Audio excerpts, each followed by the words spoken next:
नमस्कार, एक बार फिर से स्वागत है आप सभी का मेरे channel Raj education the modern way of learning में। और आज हम लोग आपके समक्ष हैं यूनिट 11 लेकर के, है ना।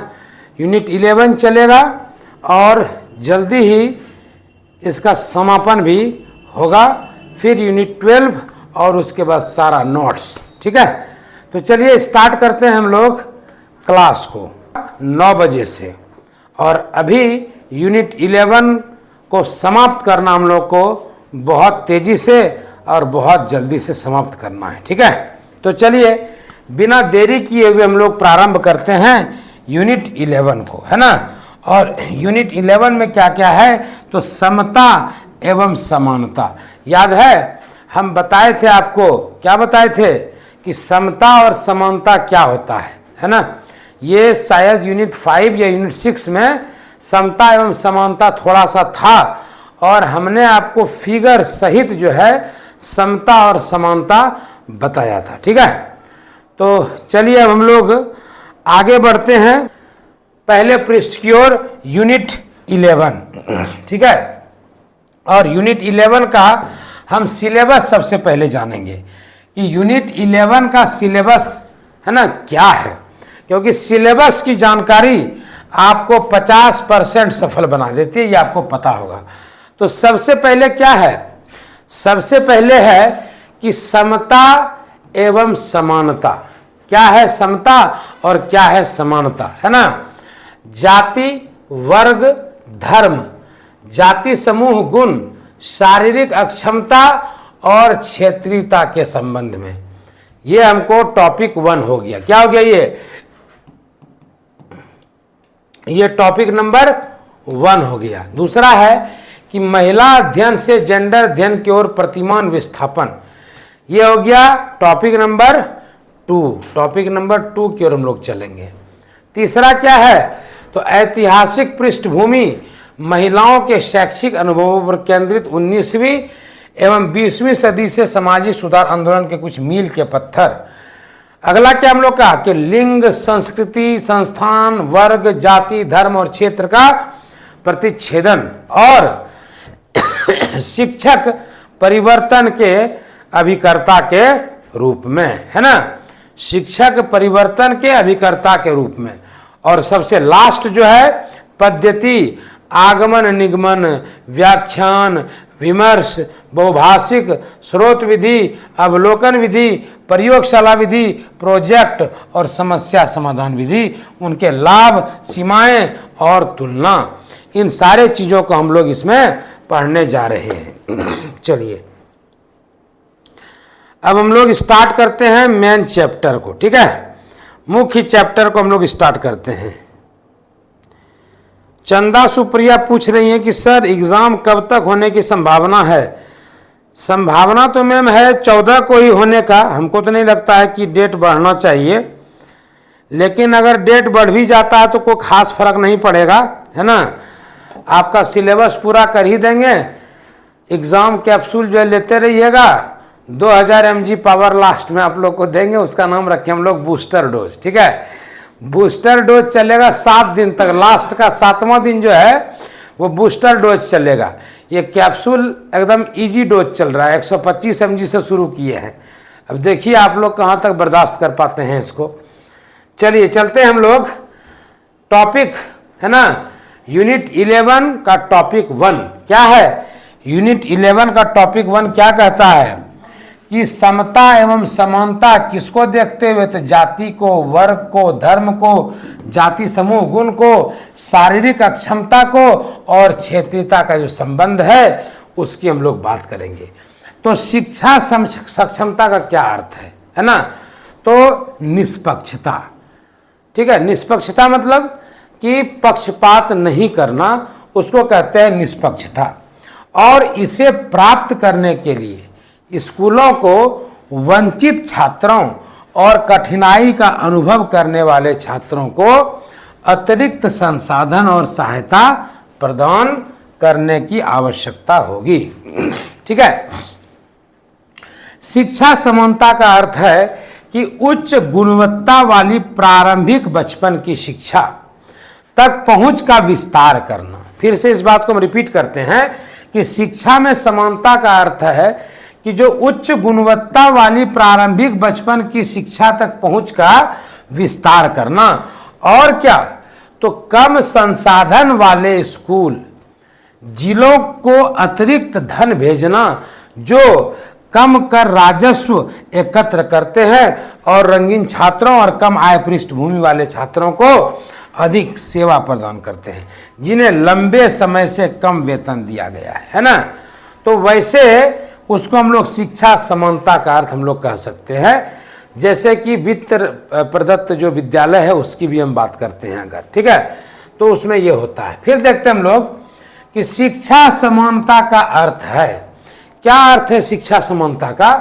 तो शिक्षा समानता का अर्थ है कि अधिक सकारात्मक और समावेशी शिक्षण वातावरण बनाना, जो क्या करता है, जो छात्रों के सामाजिक, भावनात्मक और शैक्षणिक विकास का समर्थन करता है और छात्रों को देखा और सुना हुआ जो है महसूस कराता है, और कॉलेजों और विश्वविद्यालयों में अधिक स्वागत योग्य परिसर का माहौल तैयार करता है, जो क्या करता है, अभिव्यक्ति मतलब एक्सप्रेशन, छात्र और संकाय की स्वतंत्रता को महत्व देता है, विविधता और विभिन्न दृष्टिकोण को महत्व देता है। तो ये हो गया शिक्षा में समता और समानता, इन दोनों का अर्थ मुझे लगता है स्पष्ट हुआ होगा, है ना। और अधिक स्पष्ट करते हैं अगर, तो देखिए कि शिक्षा समानता का मतलब एक बार फिर से देखते हैं कि सकारात्मक कार्रवाई के खिलाफ अदालत के फैसले के मद्देनजर नस्ल सचेत नीतियों से दूर न रहना है ना। इसका मतलब है कि रंग के अधिक शिक्षकों की भर्ती करना, उन्हें बनाए रखना, सांस्कृतिक रूप से अधिक प्रासंगिक पाठ्यक्रम अपनाना, है ना, और शिक्षकों को कक्षा में ईमानदार इतिहास पढ़ाने की अनुमति देना, ठीक है। इसको हम लोग कहते हैं शिक्षा समानता का मतलब, ठीक। आगे देखते हैं हम लोग, इसका मतलब उन्नत पाठ्यक्रम और एपी पाठ्यक्रमों तक पहुंच का विस्तार करना है, जो छात्रों को कॉलेज और कैरियर की सफलता की राह पर ले जाता है। रंगीन छात्रों, गैर दस्तावेजी छात्रों, न्याय प्रभावित छात्रों और छात्र अभिभावकों के लिए कॉलेज की पहुंच और सामर्थ्य का विस्तार करता और यह सुनिश्चित करना कि सभी छात्रों को उनकी विशिष्ट आवश्यकताओं के आधार पर शैक्षणिक और मानसिक सहायता मिल सके। तो हम लोग इसको शैक्षिक समानता कह सकते हैं, ठीक है, हम इसको शैक्षिक समानता कह सकते हैं, ठीक। चलिए आगे चलते हैं। अगला पॉइंट है हम लोगों का, ठीक है, कि व्यक्ति दूसरों के समान अधिकारों, स्वतंत्रता और कानूनी सुरक्षा का हकदार है, चाहे उनकी उम्र, लिंग कुछ भी हो, है ना। तो वह हर चीज का अधिकार है। पहचान, नस्ल या यौन रुझान और ब्राउन बनाम शिक्षा बोर्ड 1964 का नागरिक अधिकार अधिनियम, जिसने स्कूलों में नस्ली अलगाव और रोजगार भेदभाव को गैर कानूनी घोषित कर दिया।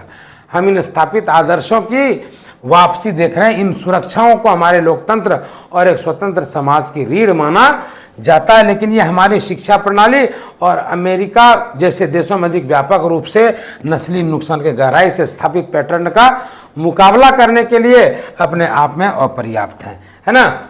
और जब हम समता की बात करेंगे तो समता में क्या देखते हैं, समानता हम लोगों ने देख लिया, है ना, और समता जिसको इक्वेलिटी, है ना, इक्विटी जिसको इक्वेलिटी और इक्विटी जिसको कहते हैं, के संदर्भ में जाति, वर्ग, धर्म, जाति समूह, गुण, शारीरिक अक्षमता और क्षेत्रीयता के विभिन्न पहलुओं को समझना महत्वपूर्ण है। इन सभी पहलुओं के माध्यम से समाज में लोगों के बीच असमानताएं उत्पन्न होती है, जिनका निवारण करना आवश्यक है। चलिए अब हम लोग चलते हैं नेक्स्ट की ओर, है ना। अगला पॉइंट क्या है कि जाति की बात हम करते हैं। तो समता, जाति में भी पहला पॉइंट है समता।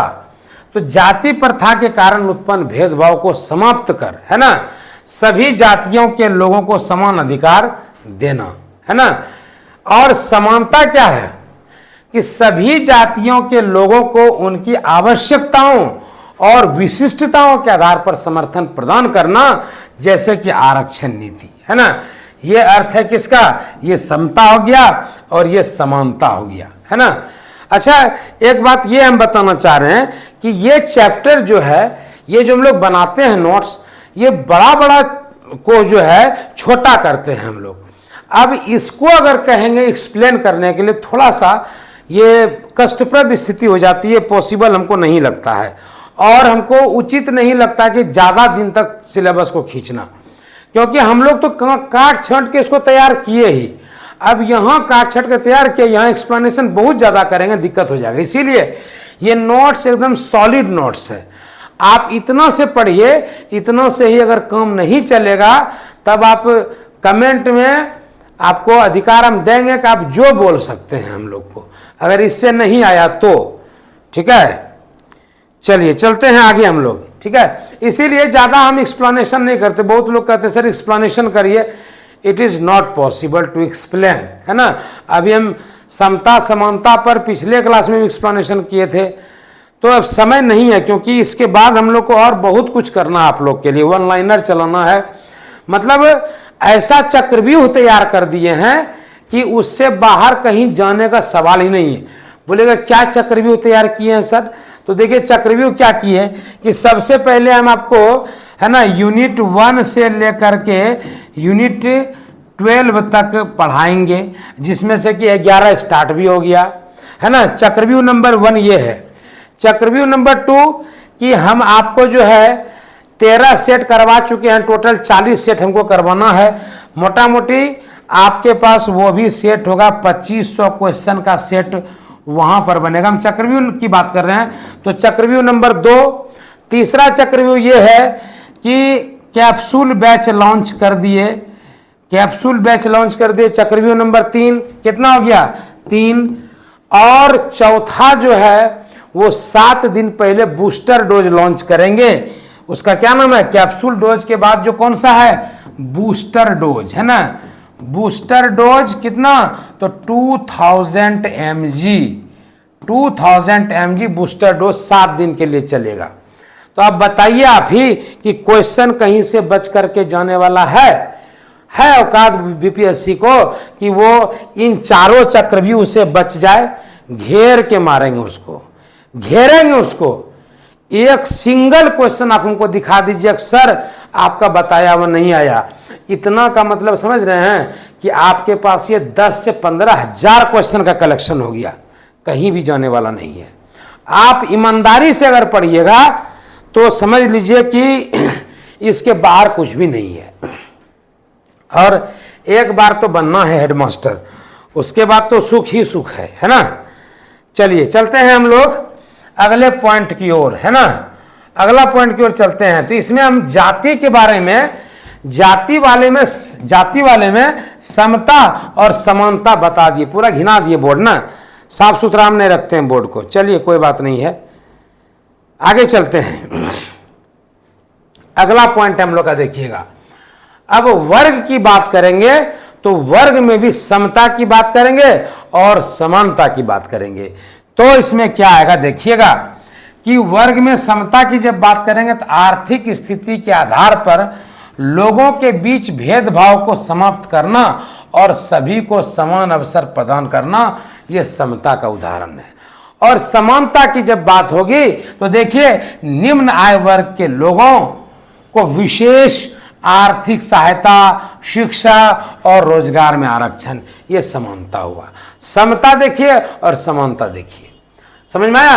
आर्थिक स्थिति के आधार पर लोगों के बीच भेदभाव को समाप्त करना और सभी को समान अवसर प्रदान करना, है ना। मतलब आपको हम समझा देते हैं दोनों का, समता का और समानता का अर्थ एक सरल लैंग्वेज में बता देते हैं आपको, है ना। कि क्या कह रहा है कि जैसे कोई फुटबॉल का मैच चल रहा है मैदान में, और हमको यदि देखना है दीवार के पार से, तो हम क्या कर रहे हैं, हम ऐसे इतने ऊंचे हैं कि हम देख सकते हैं, हम देख पा रहे हैं कि उस ओर चल रहा है क्या, उस ओर चल रहा है फुटबॉल का मैच, है ना। और किसी को तो वो समता कहलाएगा, है ना, वो समता कहलाएगा। और समानता क्या हुआ कि फुटबॉल मैच अगर दूसरे को देखना है तब उसके लिए क्या किया गया, तो एक टेबल लगा के दिया गया, वो देख नहीं पा रहा है, उसको टेबल लगा के दिया गया कि तुम इस पर चढ़ो और तब उसको देखो, तो वो समानता कहलाया, है ना। तो ये बात हम लोग का है, ठीक।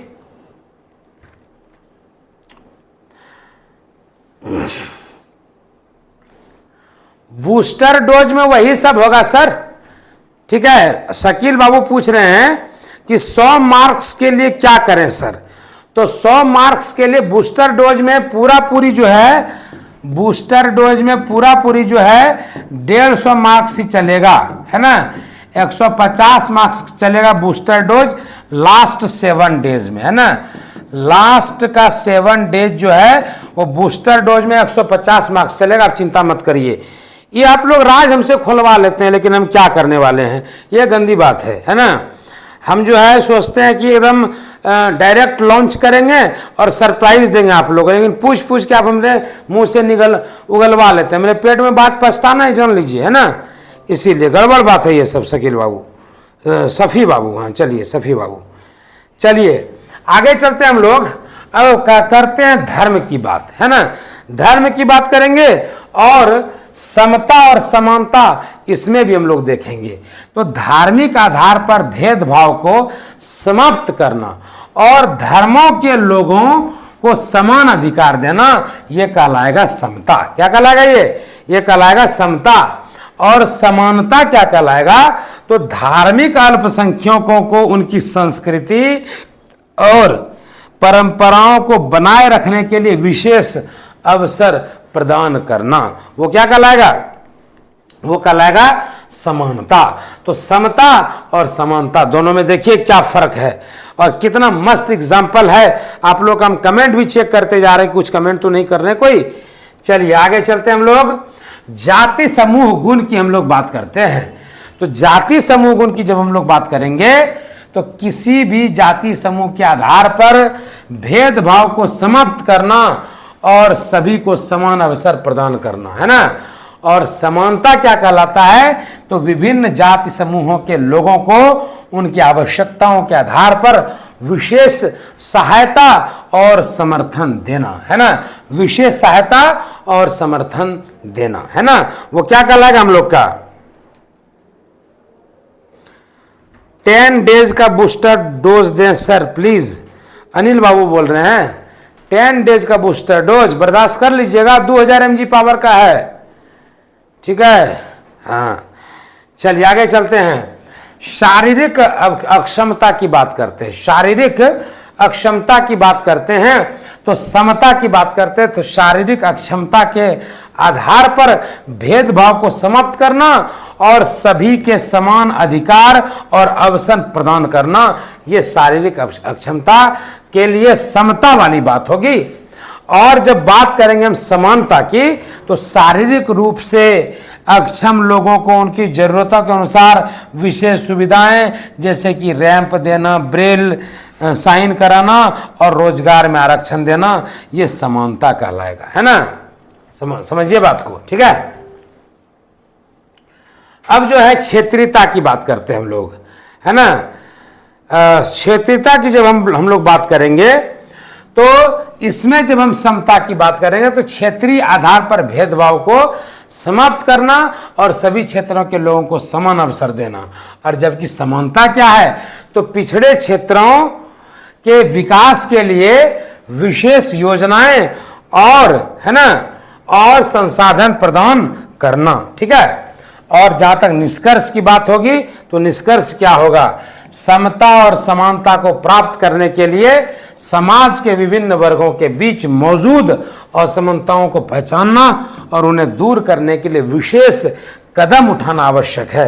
इसके माध्यम से हम एक अधिक न्याय संगत और समृद्ध समाज की स्थापना कर सकते हैं। तो उम्मीद है कि आपको समझ में आ गया होगा। कोई दिक्कत?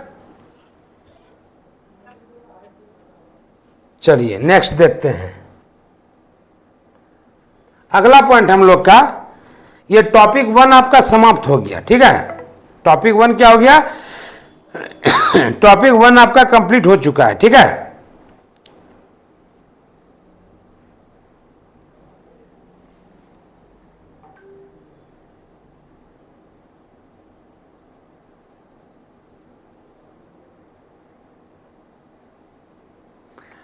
अच्छा, ओके ओके। ये किरण कुमारी मैम का कहना है कि अगर प्रिंसिपल बनना है तो 2000 mg का भी चलेगा। अच्छा चलिए ठीक है किरण मैम, आपकी बात को हम मानते हैं और 10 डेज का सुपर मतलब बूस्टर डोज चलाते हैं। ठीक है, 10 डेज का बूस्टर डोज चलाएंगे, वो 150 मार्क्स का। उसमें हमारे जितने भी स्पेशलिस्ट हैं इंक्लूडिंग मी, वो सारे स्पेशलिस्ट मौजूद रहेंगे आपको बूस्टर डोज कराने के लिए, है ना। 150 नंबर का बूस्टर डोज देंगे। चलिए आप लोग के विशेष डिमांड पर इसको शुरू किया जाए। ठीक है, ओके। चलिए अब जो है हमने टॉपिक 1 समाप्त कर लिया। ठीक, तो आपको पता ही है ना कि टॉपिक 1 जब हम समाप्त कर लेते हैं उसके बाद क्या करते हैं, उसके बाद जितना उस टॉपिक में जितना चीज रहता है उसका शॉर्ट जानकारी देते हैं। ठीक है, इसको देख लीजिए। अब आप आगे आगे देख लीजिए। चलिए चलते हैं हम लोग। ठीक है, कि लिंग अध्ययन की बात जब हम करेंगे, है ना, जब हम बात करेंगे लिंग अध्ययन की, तो एक अंतर विषय शैक्षणिक क्षेत्र है ना। लिंग अध्ययन क्या है कि एक अंतर विषय शैक्षणिक क्षेत्र है जो लिंग पहचान और लिंग प्रतिनिधित्व का विश्लेषण करने के लिए समर्पित है। लिंग अध्ययन की शुरुआत महिलाओं, नारीवाद, लिंग और राजनीति से संबंधित महिलाओं के अध्ययन के क्षेत्र में हुई। यह क्षेत्र अब विचित्र अध्ययन पुरुषों के अध्ययन से जुड़ गया है। इसकी प्रमुखता में वृद्धि विशेष रूप से 1990 के बाद पश्चिमी विश्वविद्यालयों में विखंडन के उदय के साथ हुई। और लिंग अध्ययन में अक्सर योगदान देने वाले विषयों में क्या है, तो साहित्य है, भाषा है, विज्ञान है, मानव विज्ञान है, सिनेमा है, संगीत विज्ञान है, मीडिया अध्ययन और मानव विकास है, कानून है, सार्वजनिक स्वास्थ्य के क्षेत्र में शामिल है और दवा, है ना। चलिए, लिंग अध्ययन यह भी विश्लेषण करता है, क्या विश्लेषण करता है लिंग अध्ययन, कि जातीयता, स्थान, सामाजिक वर्ग, राष्ट्रीयता और विकलांगता, लिंग और कामुकता की श्रेणियों के साथ कैसे प्रतिच्छेद करते हैं। ठीक है, ये सारी चीजें भी।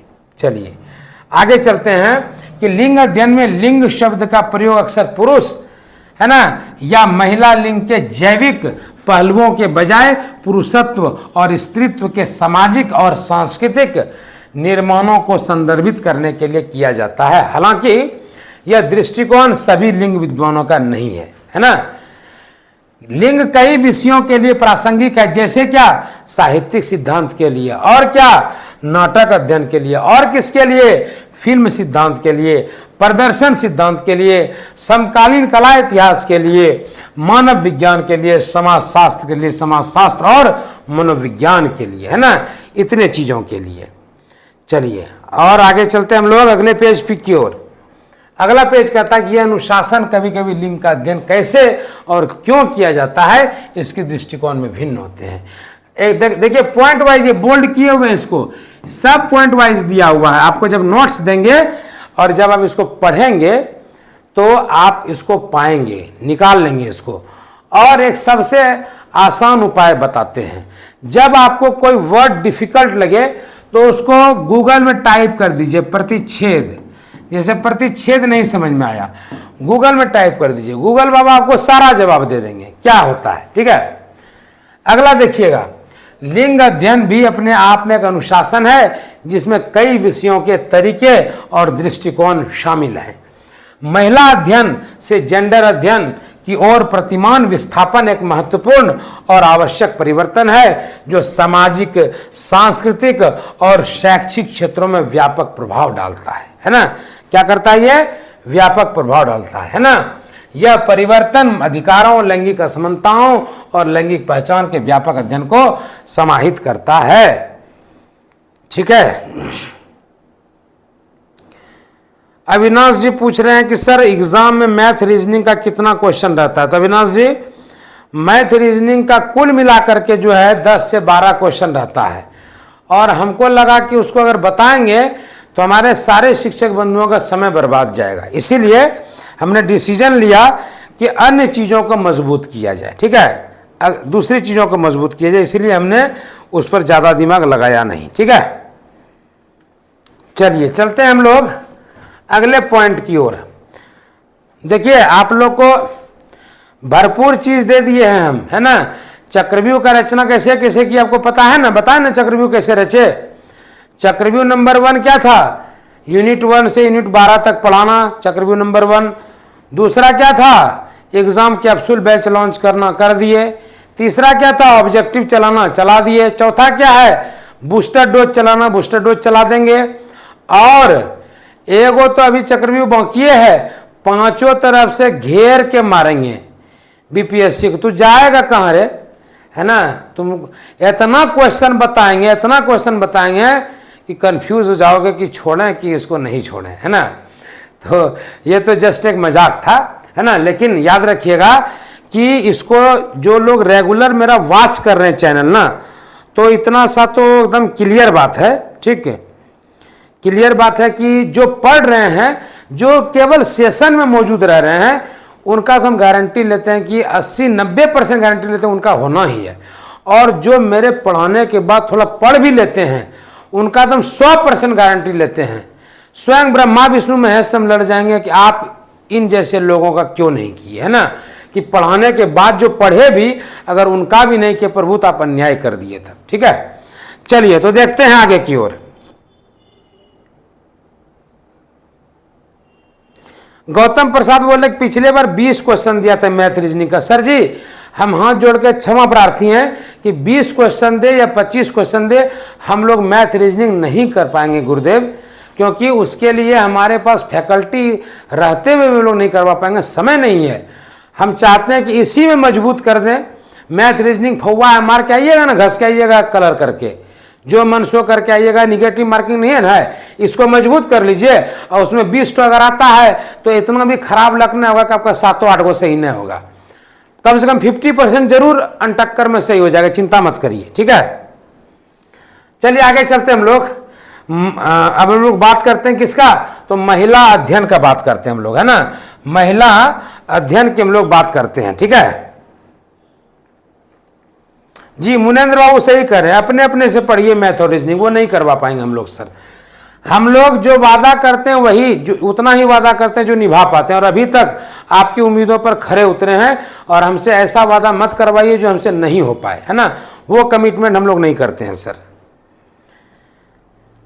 देखिए महिला अध्ययन की जहां तक बात करेंगे, विमेन्स स्टडीज की बात करेंगे, तो महिला अध्ययन का मुख्य फोकस महिलाओं के अनुभवों, योगदान और उनके द्वारा सामना की जाने वाली चुनौतियों पर होता है। यह अध्ययन महिलाओं के अधिकारों की बात करता है, समानता की बात करता है, सामाजिक न्याय की दिशा में काम करता है। और महिला अध्ययन के कुछ प्रमुख बिंदु की जब बात करेंगे तो इतिहास और योगदान पर सबसे पहले चर्चा होगी। और इस चर्चा में हम लोग देखते हैं कि महिलाओं के ऐतिहासिक योगदान, संघर्षों और आंदोलनों का अध्ययन। सामाजिक संरचना की जब बात करेंगे तो पितृसत्ता, लिंग आधारित भेदभाव और महिलाओं के खिलाफ हिंसा की बात करेंगे, है ना। और स्वास्थ्य और अधिकार की बात करेंगे तो महिलाओं के स्वास्थ्य, प्रजनन अधिकार और आर्थिक स्वतंत्रता की बात करेंगे, है ना। और जहां तक बात रही जेंडर स्टडीज की, देखिए क्लास के टाइम में कोई कॉल मत करिए। देखिए पेड ग्रुप से जुड़े हुए पंकज बाबू और हमको कॉल कर रहे हैं। अरे आप वीडियो देखिए ना महाराज, आप अभी कॉल क्यों कर रहे हैं, गजब स्थिति है। लेकिन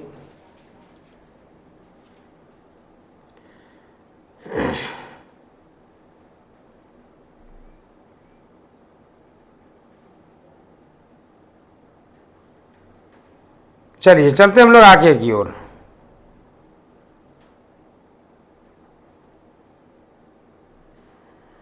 चलिए नेक्स्ट चलते हैं। एग्जामिनेशन जो है ज्योति मैम आपका चलेगा, एग्जामिनेशन हो जाएगा, समय पर हो जाएगा। चलिए देखते हैं। अब देखिए जेंडर अध्ययन की जब बात करेंगे, जेंडर स्टडीज की, तो जेंडर अध्ययन का फलक व्यापक है, मतलब क्षेत्र व्यापक है। और यह लिंग के सभी विविधताओं, पहचानों को समाहित करता है। इसमें पुरुषों के अध्ययन, है ना, LGBTQ समुदाय के मुद्दे और लैंगिक पहचान की जटिलताओं को शामिल किया गया है। जेंडर अध्ययन के प्रमुख बिंदु, तो सबसे पहले हम लोग बात करेंगे किसकी, तो लैंगिक पहचान की, है ना। लैंगिक पहचान, लैंगिक अभिव्यक्ति और ट्रांसजेंडर मुद्दे। समाज और संस्कृति की बात करेंगे तो लिंग और यौनिकता के सामाजिक, सांस्कृतिक और राजनीतिक आयाम, ठीक है। चलिए नेक्स्ट चलते हम लोग। अंतर विभाजकता, विभिन्न लिंगों के बीच अंतर संबंध जैसे कि नस्ल, वर्ग और यौनिकता के साथ जेंडर का अंतर संबंध, है ना। प्रतिमान विस्थापन के कारण, ये इंट्रोडक्शन देने के लिए डिटेल में चलेगा, चिंता मत करिएगा, ठीक है। प्रतिमान विस्थापन के कारण समावेशिता, महिला अध्ययन से जेंडर अध्ययन की ओर परिवर्तन लैंगिक अध्ययन में समावेशिता बढ़ाता है, जिससे सभी लिंग पहचानों को मान्यता मिलती है। और समकालीन मुद्दे की जब बात करें, जेंडर अध्ययन समकालीन समाज में उभरते हुए नए मुद्दों को समझने और उनका समाधान करने में अधिक सक्षम है ना। और अंतर विभाजिकता की बात करते हैं तो यह अध्ययन अंतर विभाजिकता के सिद्धांत को अपनाता है, जिससे विभिन्न सामाजिक पहचानों और उनके अंतर संबंधों को बेहतर ढंग से समझा जा सकता है। और निष्कर्ष क्या निकला? निष्कर्ष ये निकला कि महिला अध्ययन से जेंडर अध्ययन की ओर प्रतिमान विस्थापन क्या है? एक प्रगति और विकास का प्रतीक है। याद रखिएगा कि महिला अध्ययन से जेंडर अध्ययन की ओर प्रतिमान विस्थापन क्या है? तो एक प्रगति और विकास का प्रतीक है। यह अध्ययन क्या है?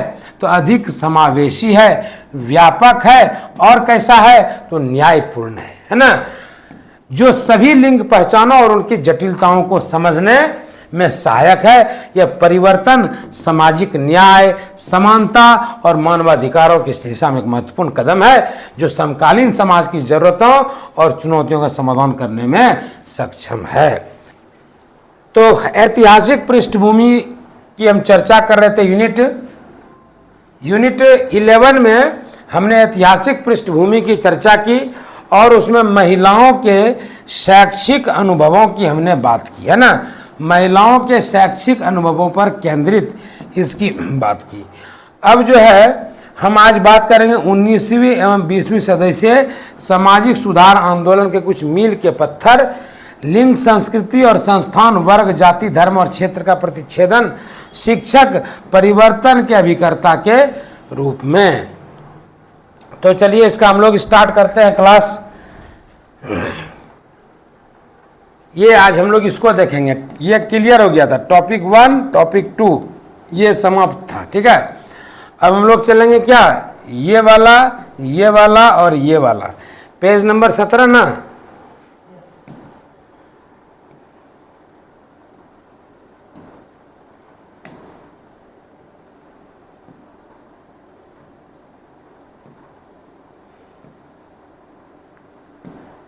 चलिए देखते हैं हम लोग ऐतिहासिक पृष्ठभूमि के अंतर्गत महिलाओं के शैक्षिक अनुभवों पर केंद्रित 19वीं व 20वीं सदी से सामाजिक सुधार आंदोलन के कुछ मील के पत्थर। मतलब कि महिलाओं की स्थिति में शिक्षा के क्षेत्र में किस प्रकार के सुधार हुए, किस प्रकार के सकारात्मक परिवर्तन हुए, सरकार ने महिलाओं के लिए किन चीज़ों पर ध्यान दिया, किन चीज़ों को विकसित करने में मदद किया, और महिलाओं की आज वर्तमान स्थिति, हम इसकी चर्चा आज करने जा रहे हैं, ठीक है।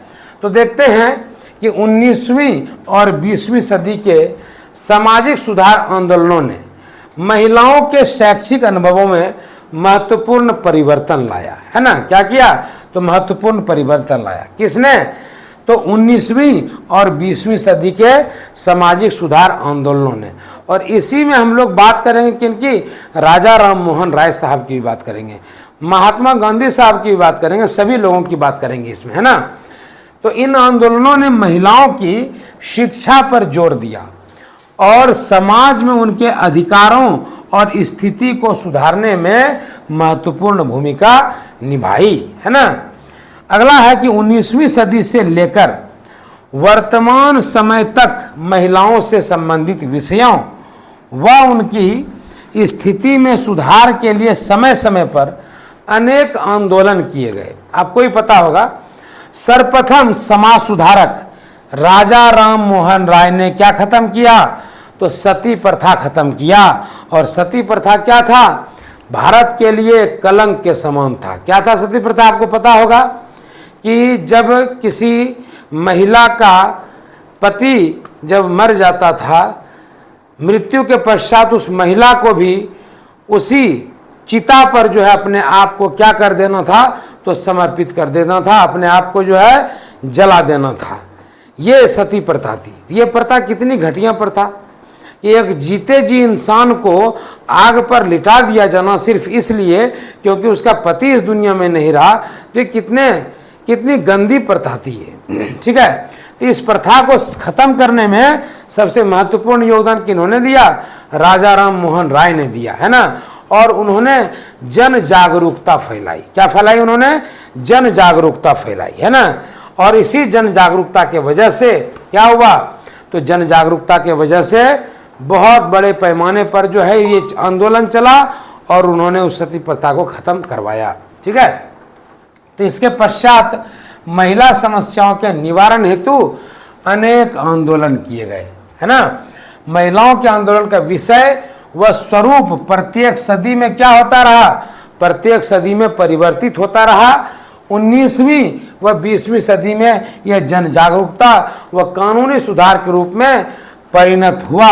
वहीं 21वीं सदी में कोर्ट के निर्णयों, शिक्षा के आधुनिकीकरण व वैश्वीकरण ने महिला आंदोलनों को दिशा प्रदान की है ना। यहाँ कुछ प्रमुख मील के पत्थर दिए गए हैं। सबसे पहले हम चर्चा करेंगे, है ना, महान समाज सुधारक और कह सकते हैं कि बहुत ही विद्वान व्यक्ति और बहुत ही, है ना, एक ऐसे सभ्य व्यक्ति जिन्होंने कि भारत की स्थिति को बहुत बेहतर स्थिति में लाया और जो सती प्रथा उन्मूलन था, सती प्रथा का विरोध किया। भारी भरकम विरोध के पश्चात जो है सती प्रथा खत्म हुआ और विधवा पुनर्विवाह पर भी उन्होंने समर्थन दिया। उन्होंने कहा कि विधवा को भी अपनी जिंदगी जीने का हक है। जिनका पति मर गया तो उसके लिए जिंदगी एक बोझ के समान हो जाती थी। तो इन्होंने कहा कि नहीं, ऐसा नहीं होना चाहिए। उन्होंने समर्थन किया कि विधवा विवाह में कोई बुराई नहीं है और महिलाओं की शिक्षा पर जोर। देखिए, सबसे पहला काम इन्होंने यहाँ कर दिया कि महिलाओं की शिक्षा पर जोर देना इन्होंने प्रारंभ कर दिया, है ना। उसके बाद हम लोग देखते हैं अगला पॉइंट में। अगला पॉइंट हम लोगों का कि, है ना, अगला पॉइंट है कि सफलता जो है इनको 1829 में सती प्रथा पर प्रतिबंध लगाया गया, है ना। 1829 में सती प्रथा पर प्रतिबंध लगाया गया।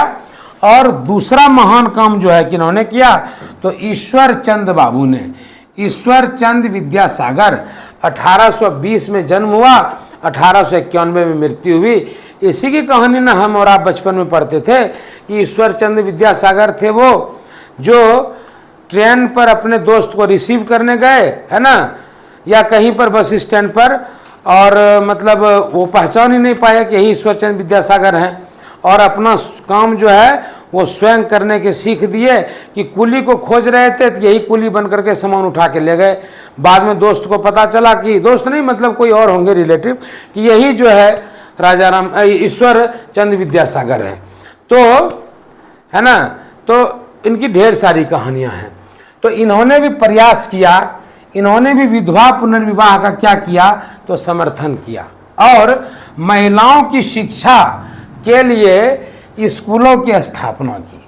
और सफलता कब मिला इनको तो 1856 में, है ना, विधवा पुनर्विवाह अधिनियम पारित हुआ और उन्होंने कई लड़कियों के स्कूल भी स्थापित किए। सोचिए 1856 में परिकल्पना की जा सकती है इन चीज़ों की, लेकिन देखिए कितने महान थे हमारे ईश्वरचंद विद्यासागर और हमारे रत्न जो हैं कौन, राजा राम मोहन राय साहब। ठीक है, तो चलते हम लोग अगले पॉइंट की ओर, है ना। सभी लोग जुड़ जाइए जल्दी से। हाँ, अपने काम में संकोच कैसा, बिल्कुल सही बोले राजेश बाबू आप, है ना। भेज देंगे, पीडीएफ भेज देंगे सभी लोग को, चिंता एकदम नहीं करना, ठीक है। चलिए नेक्स्ट चलते हम लोग, अगला पॉइंट की ओर चलते हैं, है ना।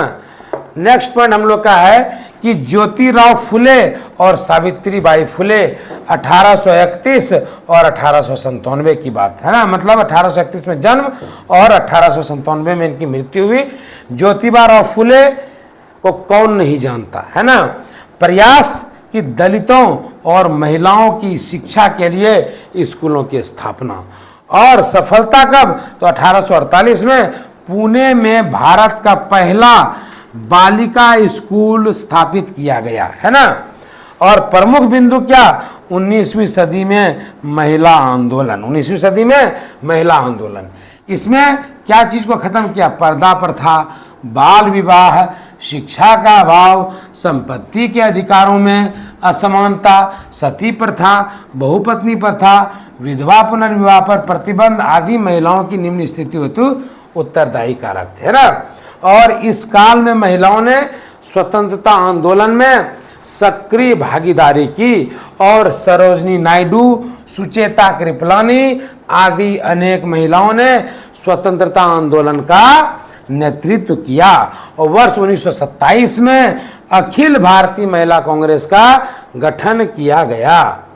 ये चूंकि महिलाओं के संदर्भ की बात हो रही, महिलाओं की बात हो रही है कि क्या सामाजिक स्थिति थी और कैसे महिलाओं का विकास हुआ, लैंगिक भेदभाव कब से कम होना शुरू हुआ, किन लोगों ने महिलाओं के लिए आवाज उठाया, है ना, इसलिए इसकी चर्चा की जा रही है, ध्यान दीजिएगा, ठीक है।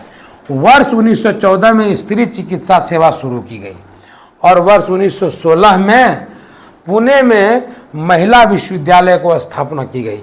वर्ष 1916 में लेडी हार्डिंग मेडिकल कॉलेज की स्थापना ने स्त्री स्वास्थ्य व स्त्रियों की चिकित्सा व शिक्षा में भागीदारी को क्या दिया? तो बढ़ावा दिया। अगला पॉइंट हम लोग का कि वर्ष 1931 के कराची अधिवेशन में नागरिकों के मूल अधिकारों की घोषणा की गई, जिसने महिलाओं के लिए समानता के अधिकार का प्रावधान किया। स्वतंत्रता के पश्चात इन अधिकारों को संविधान में समाहित किया गया। अनुच्छेद 15 व 16 समानता और भेदभाव का निषेध करता है। हिंदू मैरिज एक्ट 1955, हिंदू उत्तराधिकार अधिनियम 1956 के द्वारा उत्तराधिकार में लैंगिक भेदभाव समाप्त किया गया। मातृत्व लाभ अधिनियम 1961 के द्वारा कार्यरत महिलाओं के लाभार्थ व सुविधाओं के लिए अनेक उपायों की घोषणा की गई। अब देख रहे हैं किस तरह से महिलाओं की स्थिति में दिन ब दिन सुधार होता चला गया। महिला सुधारों में अनेक समाज सुधारकों जैसे राजा राम बाबू, ईश्वर चंद्र विद्यासागर, बीएम मालाबारी आदि ने महत्वपूर्ण योगदान दिया। वर्ष 1829 में बंगाल रेगुलेशन एक्ट के द्वारा सती प्रथा को क्या घोषित किया गया? अवैध घोषित किया गया, है ना। और हिंदू विधवा पुनर्विवाह अधिनियम 1856 द्वारा विधवा पुनर्विवाह को क्या किया गया? वैध घोषित किया गया, है ना। महिला शिक्षा की दिशा में वर्ष 1849 में बेथुन स्कूल की स्थापना की गई। ईश्वर चंद्र विद्यासागर ने इस दिशा में महत्वपूर्ण प्रयास किए और वर्ष 1854 के चार्ल्स वुड डिस्पैच ने भी स्त्री शिक्षा के प्रोत्साहन पर बल दिया। ध्यान रखिएगा, 1854 के चार्ल्स वुड डिस्पैच ने भी स्त्री शिक्षा के प्रोत्साहन पर बल दिया। ये इंपॉर्टेंट पॉइंट है, याद रखिएगा। और 20वीं सदी में महिला आंदोलन, ये तो 19वीं सदी की बात हो गई। 20वीं सदी में महिला आंदोलन कौन था और किन्होंने इसकी अगुवाई की, ये भी देखना हम लोग के लिए जरूरी है कि इस सदी में महिला आंदोलन स्वतंत्रता संग्राम आंदोलन के साथ ही चला। इस काल में भारतीय राष्ट्रीय कांग्रेस व अन्य सामाजिक व राजनीतिक संगठनों ने महिलाओं से संबंधित मुद्दों को उठाया तथा स्वतंत्रता आंदोलन में उनकी भागीदारी सुनिश्चित की। और एक इंपॉर्टेंट पॉइंट याद रखिएगा कि दहेज निवारण अधिनियम 1986 ने महिलाओं के प्रति दहेज अपराधों को रोकने का सार्थक प्रयास किया। ये आपका थ्योरी पोर्शन है, इसको पूरा डिटेल में हम पढ़ाए हैं, ठीक है, ध्यान रखिएगा। इसीलिए अब देखिए, अब घरेलू हिंसा, कार्यालय में उत्पीड़न, बालिका भ्रूण हत्या का निषेध आदि की दिशा में विधि निर्माण द्वारा सार्थक प्रयास किए गए। और 20वीं सदी में महिलाओं के लिए जिन लोगों ने काम किया उनमें सबसे अग्रणी और सबसे पहला नाम आता किनका? तो महात्मा गांधी जी का 1869 में जन्म और 1948 में मृत्यु हो जाती है उनकी। तो प्रयास क्या था उनका कि महिलाओं की शिक्षा और स्वराज आंदोलन में महिलाओं की भागीदारी को क्या किया, तो प्रोत्साहित किया, है ना। और सफलता जो इनको मिली, क्या मिली, तो महिलाओं ने स्वतंत्रता संग्राम में सक्रिय भागीदारी निभाई, जिससे उनकी सामाजिक स्थिति में क्या हुआ, तो सुधार हुआ। सामाजिक स्थिति में क्या हुआ, सुधार हुआ। और महिला शिक्षा समिति 1927 की जब हम बात करेंगे तो प्रयास क्या था महिला शिक्षा समिति का, बताइए, कि भारतीय महिलाओं की शिक्षा को बढ़ावा देने के लिए गठित समिति, है ना, गठित समिति। सबसे पहले आप लोग इसको लाइक कर दीजिए, है ना, जल्दी से। 75 वाचिंग है, सबसे पहले एक बार जल्दी से, एकदम बगल में बटन है, लाइक बटन दबाइए। 75 लाइक भी होना चाहिए जल्दी से। 75 लोग, 75 लाइक, सभी लोग लाइक करिए फटाफट, जल्दी जल्दी, तेजी से।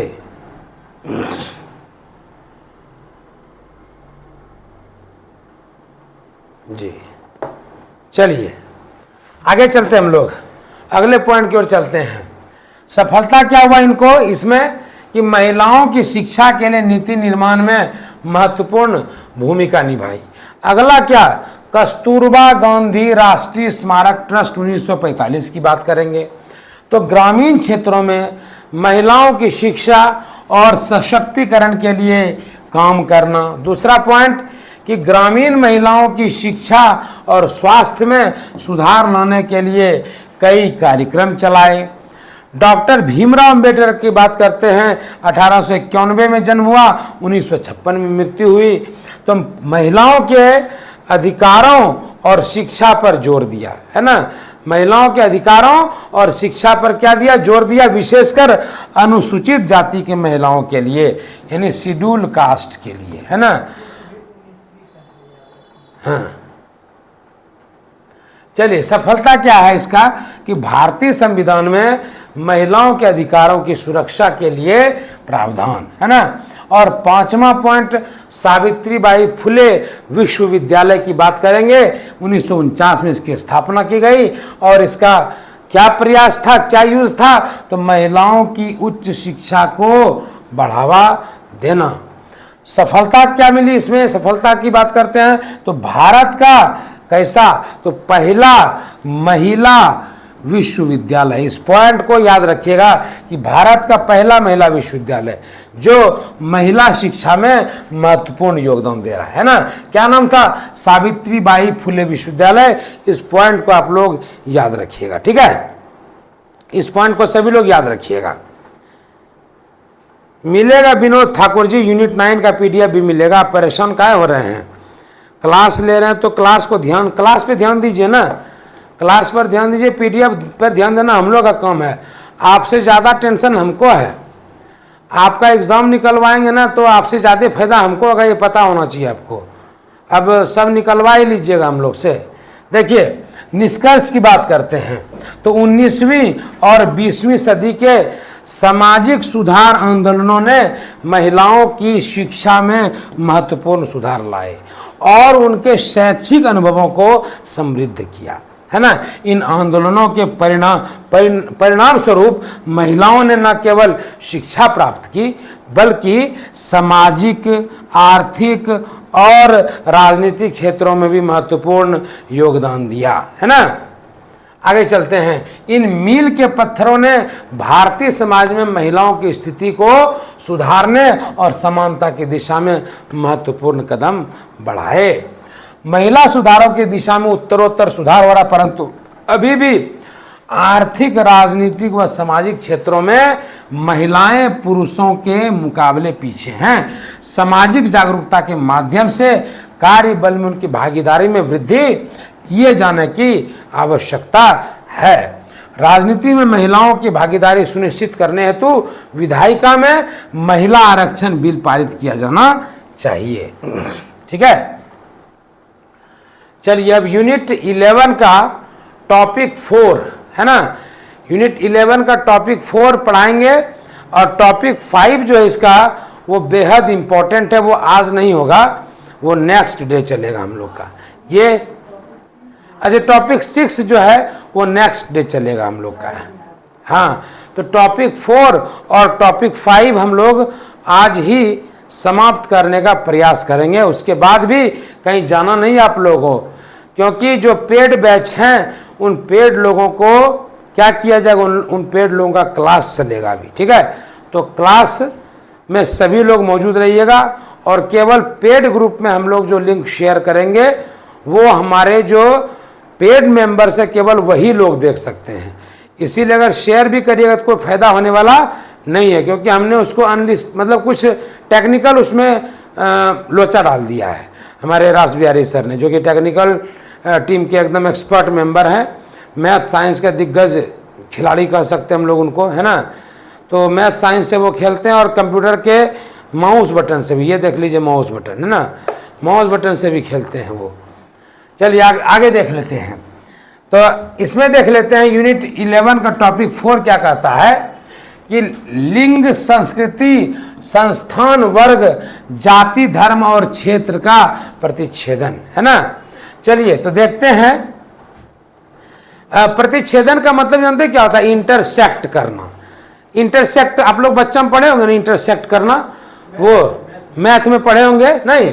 ये आपका क्या हो गया, ऐसे हम लोग ऐसे करके रखते थे, जो ये ऐसे हो गया और ऐसे करके रखते थे, है ना, यहाँ से फिर ऐसे काटते थे, यही इंटरसेक्ट हुआ सर, है। यही इंटरसेक्शन हुआ, मतलब प्रतिच्छेदन करना, है ना, इंटरसेक्ट करना, काटना, है ना, बांटना, ये बहुत महत्वपूर्ण चीज है ये, ठीक है। चलिए चलते हैं।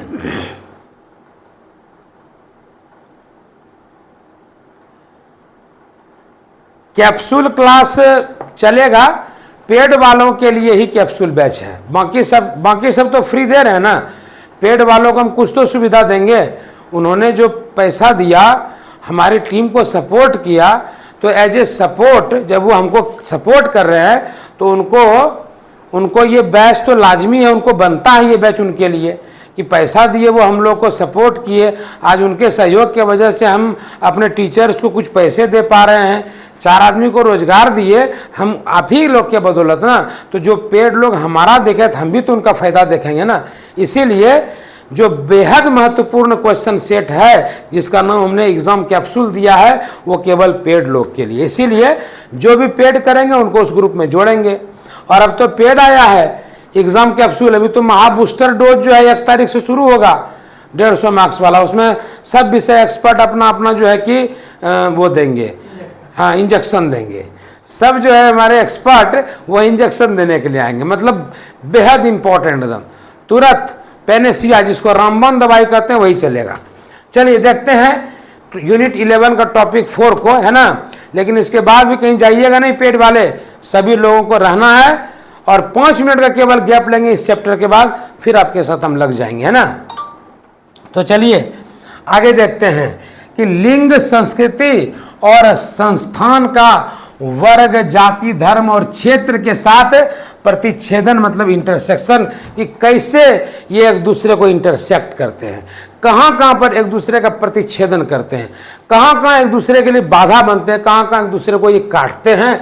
ये चीज को हम लोग को जानना है इस चैप्टर के थ्रू, है ना। तो ये एक जटिल और महत्वपूर्ण विषय है। सोचिए कि जटिल विषय है, लेकिन इसको इतना हम लोग सरल बना दिए हैं कि इसमें अगर पढ़ लीजिएगा तो ये आपका अपना चीज हो जाएगा, ठीक है। तो एक महत्वपूर्ण विषय है जो समाज के विभिन्न पहलुओं को समझने में सहायता करता है। यह प्रतिच्छेदन यह दर्शाता है कि कैसे विभिन्न सामाजिक पहचान और संरचनाएं एक दूसरे के साथ क्या करती है, तो अंतः क्रिया करती है और एक व्यक्ति या समूह के अनुभवों को आकार देती है।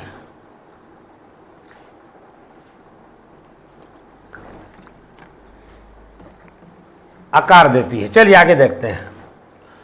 अब बात करते हैं लिंग और वर्ग की, है ना। सबसे पहले देखिए वेतन असमानता, है ना। मजदूरी में आज भी देखते हैं कि महिलाओं को 50% 100% कम मिलता है, पुरुषों को ज़्यादा मिलता है ना। तो पुरुषों और महिलाओं के बीच वेतन असमानता अक्सर वर्ग के आधार पर और अधिक गहरी हो जाती है, ठीक है। उच्च वर्ग की महिलाओं को भी समान काम के लिए पुरुषों की तुलना में कम वेतन मिल सकता है, जबकि निम्न वर्ग की महिलाओं को अधिक कठिनाइयों का सामना करना पड़ता है। शिक्षा और रोजगार की जब बात करेंगे तो निम्न वर्ग की महिलाएं शिक्षा और रोजगार के अवसरों में अधिक असमानताओं का सामना करती हैं। उनकी सामाजिक और आर्थिक स्थिति उनकी लिंग पहचान के साथ मिलकर उनके जीवन को और कठिन बना सकती है। ठीक है, उनके जीवन को और कठिन बना सकती हैं। चलिए आगे का पॉइंट देखते हैं हम लोग। ठीक है, अगला पॉइंट है कि लिंग और जाति की बात करते हैं। जातिगत भेदभाव, अनुसूचित जाति और अनुसूचित जनजाति की महिलाओं को दोहरे भेदभाव का सामना करना पड़ता है, एक तो जाति के आधार पर और दूसरा लिंग के आधार पर। किसको? तो एससी को और एसटी को, शेड्यूल कास्ट को और शेड्यूल ट्राइब को, है ना। सुरक्षा और अधिकार की जब बात करते हैं तो जातिगत भेदभाव के कारण इन महिलाओं को न केवल शिक्षा और रोजगार में कठिनाइयों का सामना करना पड़ता है, बल्कि उनके मानवाधिकारों का भी हनन होता है ना। मानवाधिकार का मतलब समझते हैं ना, मानवाधिकार आयोग भी होता है। ठीक है, तो मानवाधिकार का भी हनन होता है। और जब बात करेंगे लिंग और धर्म की तो धार्मिक मान्यताओं की बात करते हैं। आप अभी देखे होंगे कि मुस्लिम महिलाओं को, है ना, मस्जिद जाने की इजाज़त नहीं होती ना। और सबरीमाला मंदिर है कहाँ पर?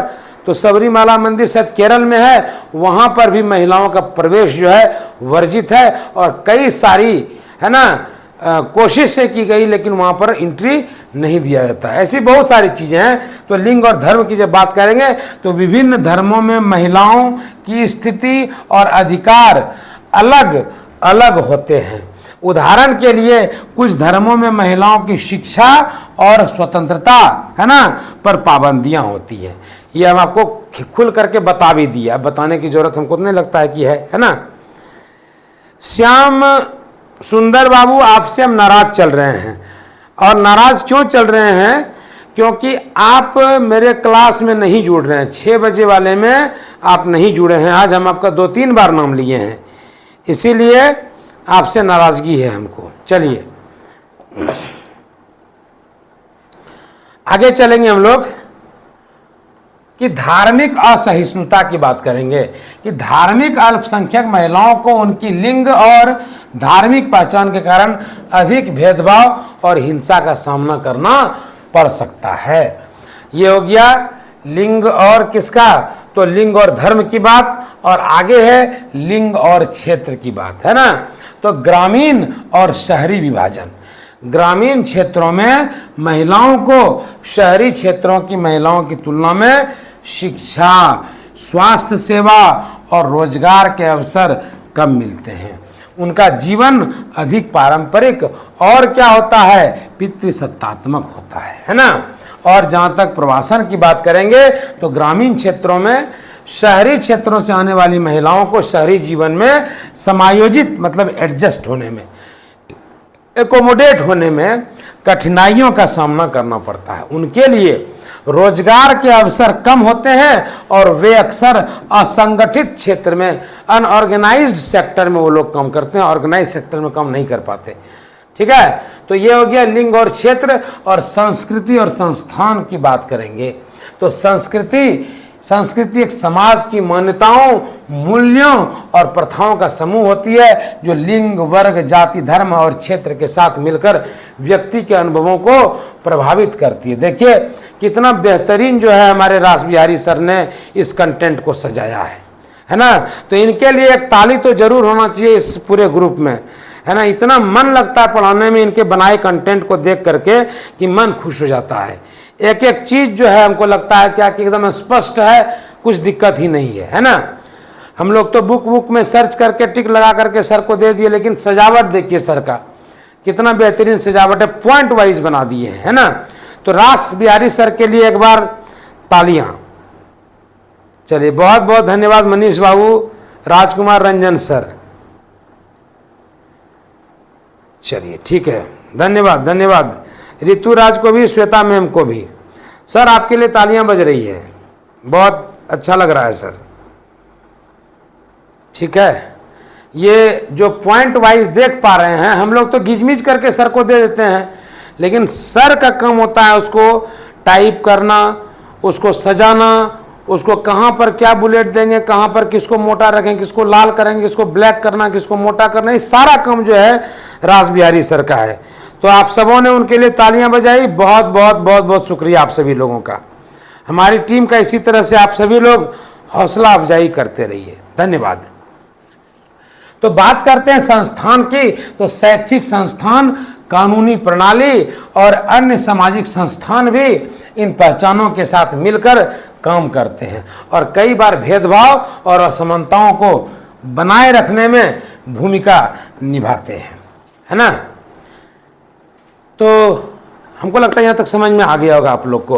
और जब निष्कर्ष की बात करेंगे तो लिंग, संस्कृति और संस्थान का वर्ग, जाति, धर्म और क्षेत्र के साथ प्रतिच्छेदन यह दर्शाता है कि कैसे विभिन्न सामाजिक पहचान और संरचना एक दूसरे के साथ अंतःक्रिया करती हैं और एक व्यक्ति या समूह के अनुभवों को आकार देती है। चलिए, तो ये आपका हो गया फिनिश, है ना, ये आपका फिनिश हो गया।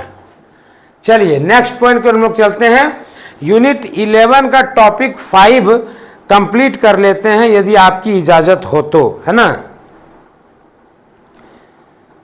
दिल से थैंक्स आपके सभी साथियों का, बहुत बहुत धन्यवाद मैम, बहुत बहुत धन्यवाद। पेड ग्रुप में शामिल होना है तो इस नंबर पर कॉल कर लीजिएगा क्लास के बाद, 829 59 525 पर, इस पर कॉल कर लीजिएगा, ठीक है। निंजा FFM जो भी हैं तो वो उस नंबर पर कॉल कर लीजिएगा, आपको पेड ग्रुप में शामिल कर लिया जाएगा, ठीक है। तो चलिए,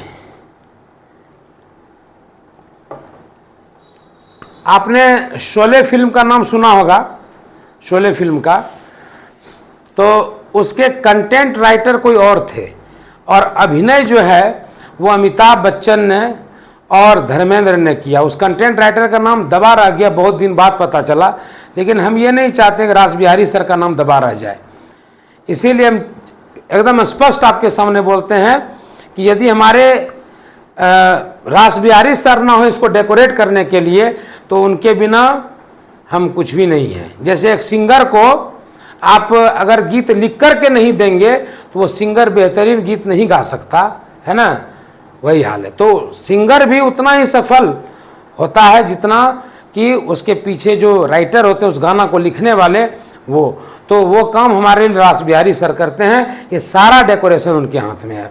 तो एक बार फिर से सर को मेरे तरफ से दिल से धन्यवाद और मैं उनको आशीर्वाद भी देता हूँ, छोटे भाई हैं, कि वो इसी तरह आगे बढ़ते रहें। चलिए देखिए, यूनिट 11 का टॉपिक 5 स्टार्ट करते हैं। देखिए कि लिंग, संस्कृति और संस्थान, वर्ग, जाति, धर्म और क्षेत्र का प्रतिच्छेदन, इसमें देखते हैं। यूनिट 5 के बाद यूनिट 6 जो बचेगा वो यूनिट 6 आपका बहुत लंबा चैप्टर है, ठीक है। तो हम चाहेंगे कि वो कल हम पढ़ा दें क्योंकि वो बेहद महत्वपूर्ण और सवाल आने का ज़्यादातर उम्मीद जो है उसी सेक्शन से, टॉपिक 6 से है।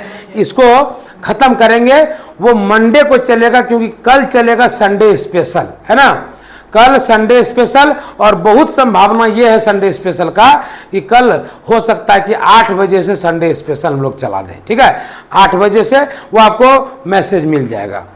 संडे स्पेशल सभी के लिए है, सब के लिए, पेड अनपेड सब के लिए, जो भी जुड़ सकते हैं उसमें। चलिए देख लेते हैं इसको। यूनिट 11 टॉपिक 5 खत्म करते हैं।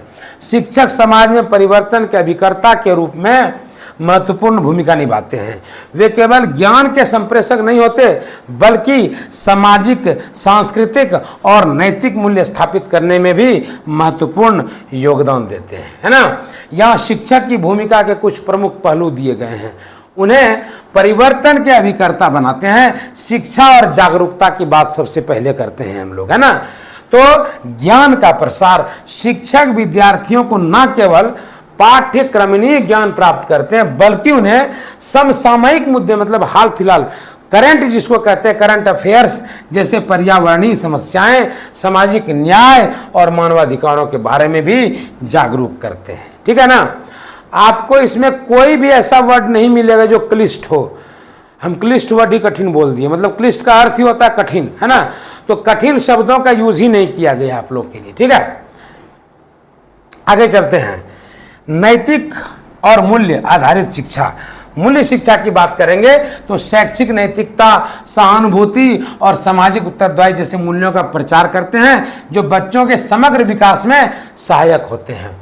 ये विद्यार्थियों को नैतिक निर्णय लेने और नैतिक चुनौतियों का सामना करने की क्षमता विकसित करने में मदद करते हैं। और जहाँ तक सामाजिक असमानता के खिलाफ संघर्ष की जब बात करेंगे तो समानता और समावेशिता की बात करते हैं। शिक्षक जाति, लिंग, धर्म और आर्थिक पृष्ठभूमि के भेदभाव के खिलाफ लड़ाई में महत्वपूर्ण भूमिका निभाते हैं। वे समावेशी शिक्षा का समर्थन करते हैं जिससे सभी बच्चों को समान अवसर मिल सके, जिससे क्या मिल सके, सभी बच्चों को समान अवसर मिल सके, है ना। चलिए आगे हम लोग चलते हैं नेक्स्ट पॉइंट की ओर। आगे का पॉइंट हम लोग का कि वे विद्यार्थियों को समानता और सिद्धांतों को समझाने और उनके अधिकारों के प्रति जागरूक बनाने का प्रयास करते हैं। और सामुदायिक विकास की बात करेंगे तो शिक्षक समुदाय के विकास में सक्रिय रूप से भाग लेते हैं। वे शिक्षा के माध्यम से सामाजिक समस्याओं का समाधान खोजने और समुदाय के विकास के लिए काम करते हैं। अगला पॉइंट है कि वे स्थानीय स्तर पर शिक्षा जागरूकता कार्यक्रमों का आयोजन करते हैं जिससे समाज के सभी वर्गों को लाभ हो। नवाचार और रचनात्मकता की बात करते हैं तो शिक्षक शिक्षा में नवाचार लाते हैं, नई नई चीज़ों को लाते हैं जिससे शिक्षण विधियों में क्या होता है, सुधार होता है और विद्यार्थियों को नवीनतम ज्ञान और तकनीकों से अवगत कराया जा सकता है। चलिए क्लियर है। वे छात्रों को रचनात्मक और आलोचनात्मक सोच विकसित करने के लिए प्रोत्साहित करते हैं जिससे वे भविष्य में समाज के विकास में सक्रिय भूमिका निभा सकें। जब बात करेंगे नेतृत्व और प्रेरणा की तो नेतृत्व की बात करते हैं। शिक्षक अपने विद्यार्थियों के लिए आदर्श और प्रेरणा स्रोत होते हैं। वे अपने आचरण और कार्यों के माध्यम से विद्यार्थियों क्या करते हैं, प्रेरित करते हैं, है ना। वे नेतृत्व के गुणों को बढ़ावा देते हैं जिससे विद्यार्थी नेतृत्व की भूमिका में आगे बढ़ सकें और समाज में सकारात्मक परिवर्तन ला सकें। शिक्षक परिवर्तन के अभिकर्ता के रूप में समाज में महत्वपूर्ण भूमिका निभाते हैं। चलिए तो ये हम लोग का समाप्त हो गया और यूनिट 11 का जो लास्ट है ये बेहद इंपॉर्टेंट है आपके लिए। और चूंकि विधि है ना, आगमन विधि, निगमन विधि, है ना, स्रोत विधि, बहुभाषिक विधि, ये सारी विधियां हैं जो काफ़ी क्वेश्चंस यहाँ से अराइज होते हैं आपके एग्जामिनेशन में। इसीलिए चाहे जितना भी देर लग जाए, चाहे जितना भी समय लग जाए, सभी लोगों को अंत तक बने रहना है, ठीक है। तो चलिए इसको हम लोग प्रारंभ करते हैं, शुरू करते हैं, है ना। लेकिन एक बात तो कहना भूल गए, क्या कि वेलकम टू रास education the modern way of learning, और मैं हूं आपका अपना राठौर सर। तो ये तो मेरा टैग लाइन है, ये तो हम छोड़ेंगे नहीं, है ना। तो स्टार्ट करते हैं आप लोग के लिए। जी सर, जी मनिंदर बाबू, बिल्कुल बिल्कुल। चलिए देखिए आगे चलते हैं हम लोग। देख लेते हैं कि अभी तक जो है आपका क्या क्या खत्म हो गया, देख लीजिए। सबसे पहले टॉपिक 1 समता एवं समानता, ये खत्म हो गया। महिला अध्ययन से जेंडर अध्ययन की ओर, ये खत्म हो गया। ऐतिहासिक पृष्ठभूमि खत्म हो गया। लिंग, संस्कृति, स्थान, वर्ग, ये शिक्षक परिवर्तन का विकर्ता के रूप में ये, और पद्धति आगमन, निगमन, व्याख्यान, विमर्श, बहुभाषिक, स्रोत विधि, अवलोकन विधि, प्रयोगशाला विधि, प्रोजेक्ट और समस्या समाधान विधि, उनके लाभ, सीमाएं और योग्यता, है ना। तो ये आप सभी लोगों का जो है आज खत्म होना है हर हाल में, इसीलिए बने रहेंगे।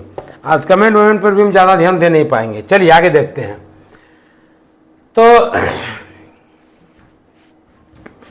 ये चीज़ तो आपका हो गया था, है ना, ये सब आपको पढ़ाया जा चुका है, ठीक है। अब हम लोग देख लेते हैं आगे।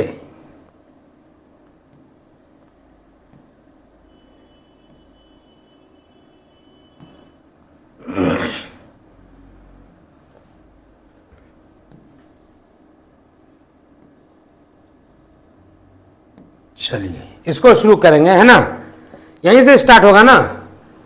ये पद्धति आगमन, निगमन, व्याख्यान कुछ छूटा नहीं ना, देख लीजिए। एक बार गौर कर लीजिए, कुछ छूटा तो नहीं किसी का। चलिए चलते हम लोग अब नेक्स्ट पॉइंट की ओर। इसमें हम लोग देखिए क्या क्या देखेंगे। इसमें इस पद्धति में आगमन विधि, निगमन विधि, व्याख्यान विधि, विमर्श विधि और बहुभाषिक विधि। फिर क्या, स्रोत विधि, अवलोकन विधि, प्रयोगशाला विधि, प्रोजेक्ट विधि, समस्या समाधान विधि, उनके लाभ, सीमाएं और तुलना। ये सारी चीजें हम लोग इसमें पढ़ने जा रहे हैं। ठीक है, इसमें देख लीजिए इसमें क्या क्या होगा। देखिए सबसे पहले क्या है कि शिक्षा के क्षेत्र में विभिन्न शिक्षण पद्धतियां हैं, मेथड्स हैं, जिनका उद्देश्य विद्यार्थियों को ज्ञान प्रदान करना है और उनके समग्र विकास में योगदान देना है। यहाँ पर कुछ प्रमुख शिक्षण पद्धतियों के लाभ हैं, सीमाएं हैं और उनका तुलना यानी कंपैरिजन ये प्रस्तुत किया गया है। ठीक है, तो सबसे पहले हम लोग आगमन विधि के बारे में सीखेंगे और निगमन विधि के बारे में सीखेंगे, है ना। आगमन विधि क्या होता है ना। आगमन विधि की जब बात करेंगे तो थोड़ा सा देख लेते हैं आगमन और निगमन, है ना। आगमन और निगमन विधि। तो आगमन में क्या होता है, आगमन में होता है हम लोगों का, है ना, ये वैज्ञानिक विधि माना जाता है। इसको इंग्लिश में कहते हैं क्या, इंडक्टिव और डिडक्टिव, है ना। इंडक्टिव और क्या, डिडक्टिव।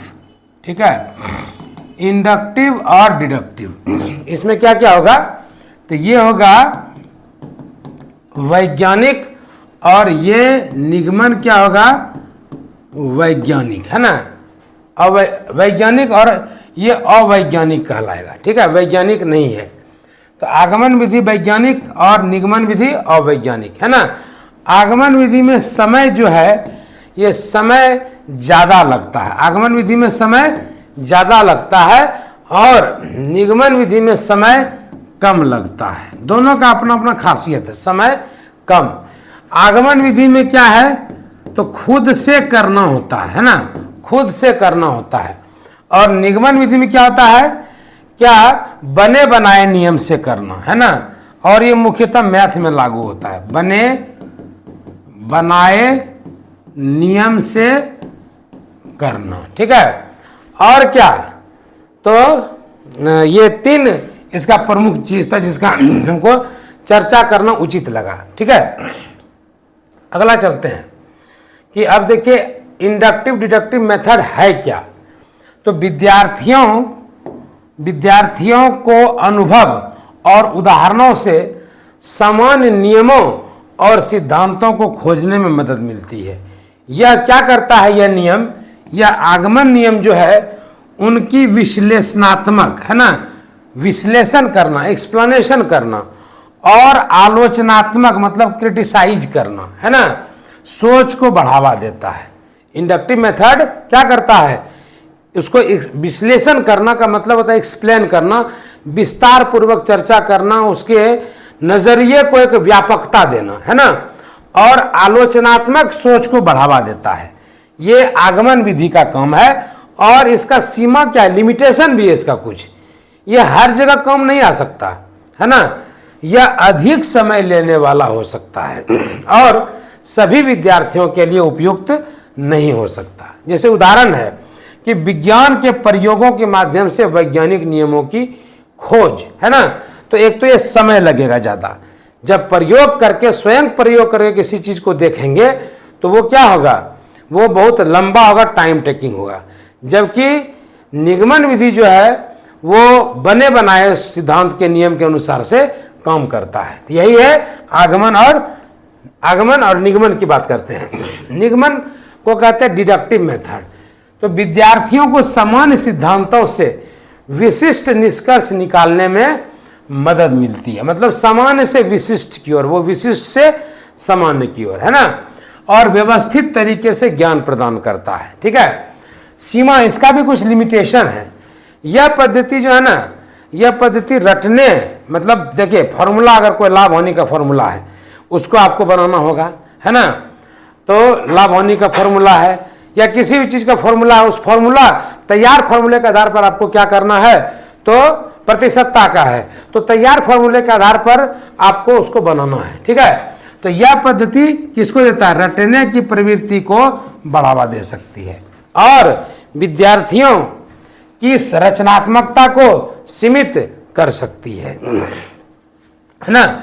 मतलब ये रटने की प्रवृत्ति को बढ़ावा देगा और विद्यार्थी का जो रचनात्मकता क्रिएटिविटी है, विद्यार्थी अगर कुछ करना चाहता है, कुछ बढ़िया नया चीज करना चाहता है, तो उसको वो सीमित कर सकता है, उसको वो कम कर सकता है ना। और गणित में प्रमेयों को, उदाहरण क्या है, गणित में प्रमेयों को सिद्ध करना, प्रमेय थ्योरम जिसको हम लोग कहते हैं। आज तक वो थ्योरम समझ में ही नहीं आया, एक भी थ्योरम को आज तक समझ में नहीं आया। गणित में हम रद्दी स्टूडेंट थे, एकदम महारद्दी। उसके बाद चलिए, तो ये तो बता ही चुके आपको कि आगमन विधि को इंग्लिश में इंडक्टिव मेथड और निगमन विधि को इंग्लिश में डिडक्टिव मेथड कहते हैं। अगला पॉइंट है कि आगमन विधि एक वैज्ञानिक विधि है, लेकिन निगमन विधि वैज्ञानिक विधि नहीं है, ये थोड़ा सा लिख भी दिए थे। तीसरा है कि आगमन विधि में शिक्षण में समय ज्यादा लगता है, लेकिन निगमन विधि में शिक्षण में समय कम लगता है।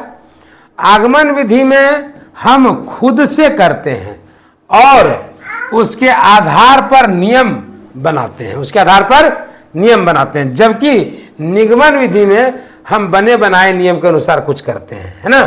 तो इसी को हम किताबी भाषा में कहते हैं आगमन विधि, यानी कि विशिष्ट से सामान्य की ओर, और निगमन विधि सामान्य से विशिष्ट की ओर।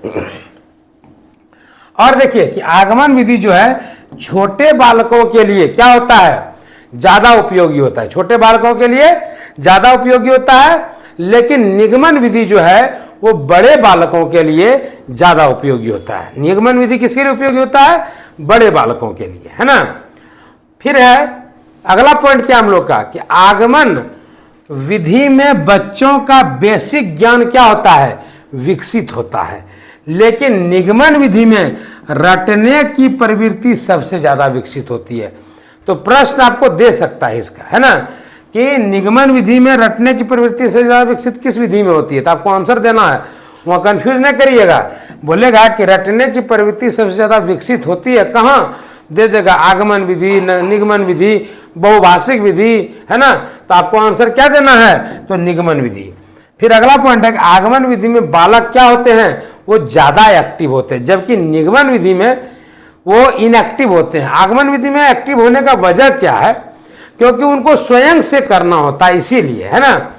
लेकिन निगमन में जो है शिक्षक ज्यादा सक्रिय होते हैं, ठीक है, क्योंकि इस विधि में शिक्षक ही सब कुछ बच्चों को समझाता है। हम आपको समझा रहे हैं, आप बच्चे नहीं हैं, हालांकि बच्चों के पिता हैं, लेकिन समझा हम रहे हैं आपको। तो आप पैसिव हैं और हम एक्टिव हैं, ठीक है। तो एक एग्जाम्पल हो गया। फिर क्या है कि आगमन विधि अध्यापन की श्रेष्ठ विधि होती है, लेकिन निगमन विधि की जब बात करेंगे तो अध्ययन का, सेल्फ स्टडी का, है ना, सबसे अच्छा विधि होता है। आ जाओ बेटा, आ जाओ, आ जाओ, आ जाओ।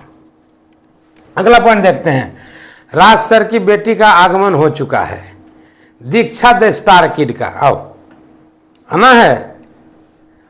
चलिए आगे देखते हैं। अगला पॉइंट है 10 नंबर पॉइंट है कि आगमन विधि में बालक ज्यादा रचनात्मक बनता है, लेकिन निगमन विधि में बालक का रचनात्मक विकास आगमन विधि के तुलना में कम होता है। क्या होता है ना, बालक का रचनात्मक विकास क्या होता है, आगमन विधि में विधि की तुलना में कम होता है। अगला पॉइंट क्या है कि आगमन एक इंटरेस्टिंग विधि है, लेकिन निगमन जो है एक बोरिंग विधि है ना।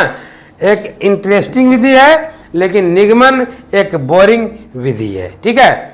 चलिए अगला पॉइंट है कि आगमन विधि में बच्चे तर्क के आधार पर निष्कर्ष निकालते हैं, लेकिन निगमन विधि में बच्चे तर्क के आधार पर निष्कर्ष नहीं निकालते हैं, ठीक है। नेक्स्ट पॉइंट है कि आगमन विधि में स्टूडेंट और टीचर दोनों ही एक्टिव होते हैं, लेकिन निगमन विधि में एक समय पर दोनों एक्टिव नहीं होते, या तो टीचर एक्टिव होंगे या तो आप एक्टिव होंगे, है ना। अगला पॉइंट है, आगमन विधि को क्या माना गया, तो मनोवैज्ञानिक विधि माना गया है, लेकिन निगमन विधि को अमनोवैज्ञानिक विधि माना गया है। क्लियर। आगमन विधि ऊपर की ओर चलने वाली प्रक्रिया है, लेकिन निगमन विधि क्या है, तो नीचे की ओर चलने वाली प्रक्रिया है। अगला पॉइंट, आगमन विधि बालक में क्या जगाता है, आत्मविश्वास, और क्या जगाता है, तर्क, और क्या, चिंतन, इनका विकास करती है, लेकिन निगमन विधि में ऐसा कुछ भी नहीं है ना, ऐसा कुछ भी नहीं है। चलिए आगे चलते हम लोग। ये आगमन विधि में बालक द्वारा सामान्य नियम निकलवाया जाता है, लेकिन निगमन विधि में बालक को सामान्य नियम बताया जाता है, उसमें निकलवाया जाता है, इसमें बताया जाता है। आगमन विधि अनुसंधान पर बल देती है, लेकिन निगमन विधि अनुकरण पर बल देती है। निगमन विधि अनुक्रमण पर बल देती है।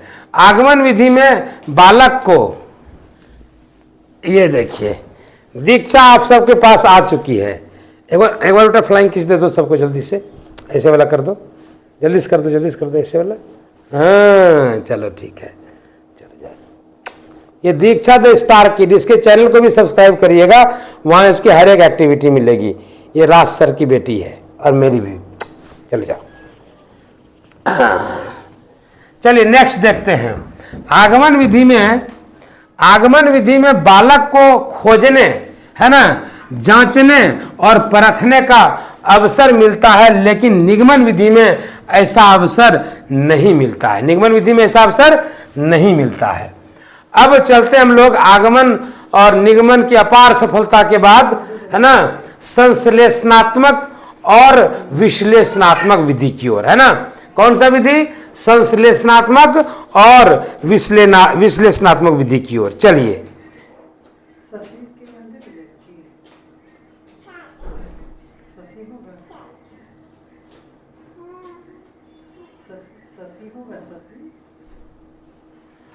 कंफ्यूजन क्वेश्चन होता है, क्या कंफ्यूजन है सर जी,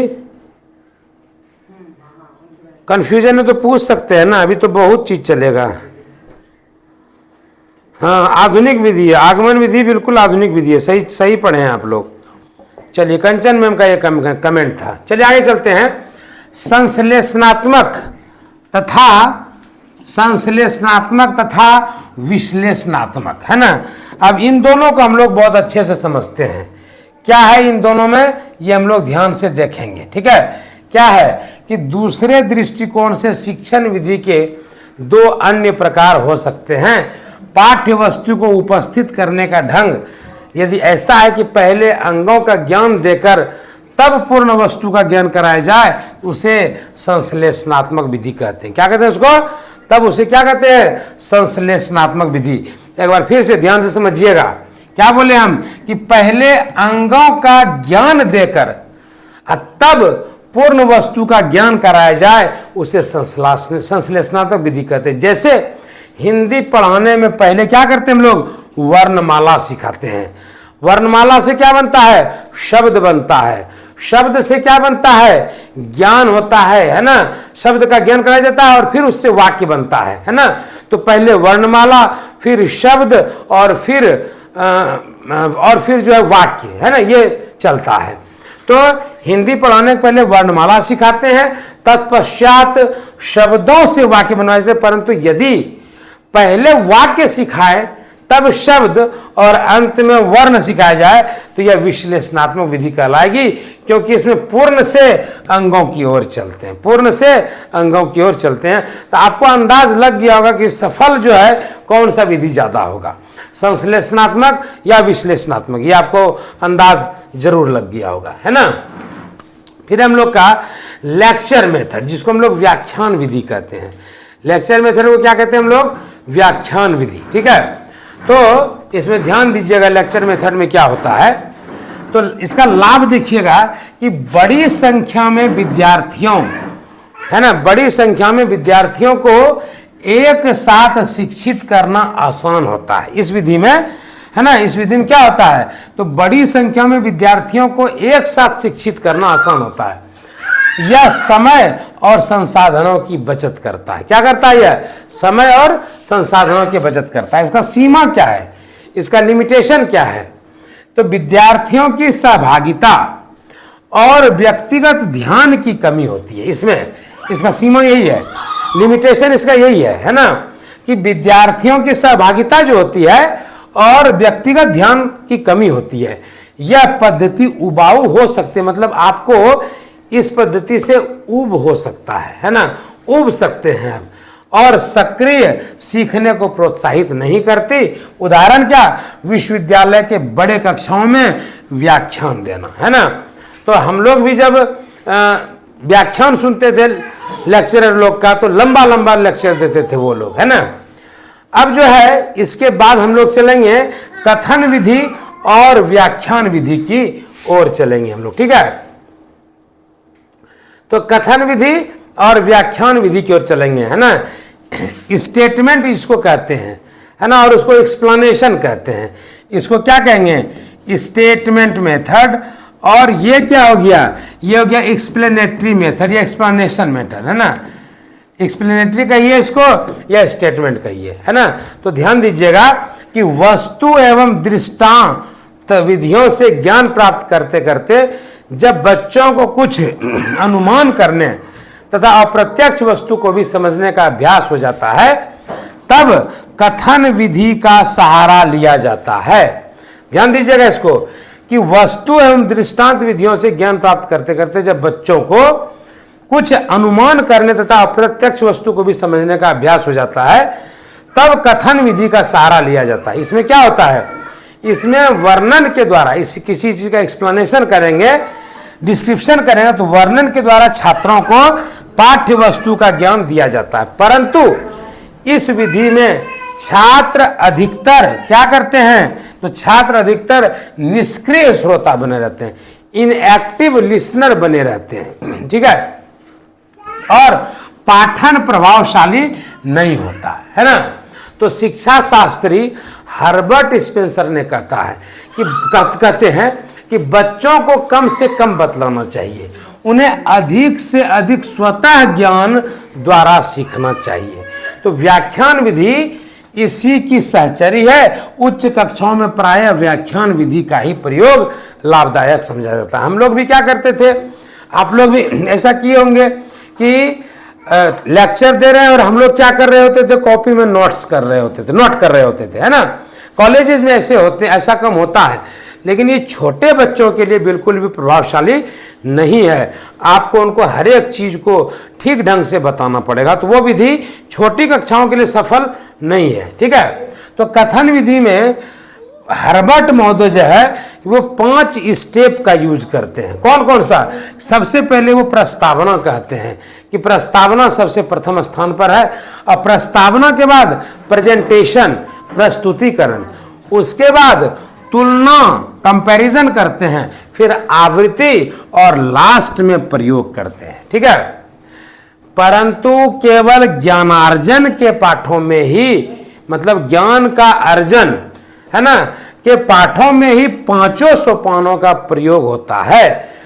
कौशल तथा रसास्वादन के पाठों में कुछ सीमित सोपानों का ही प्रयोग होता है। मतलब जब कोई स्किल की बात होगी, है ना, जब किसी स्किल की बात होगी, वहां पर जो है ये 5 स्टेप कम नहीं आएगा। कहां कम आएगा, तो केवल ज्ञानार्जन के लिए, है ना।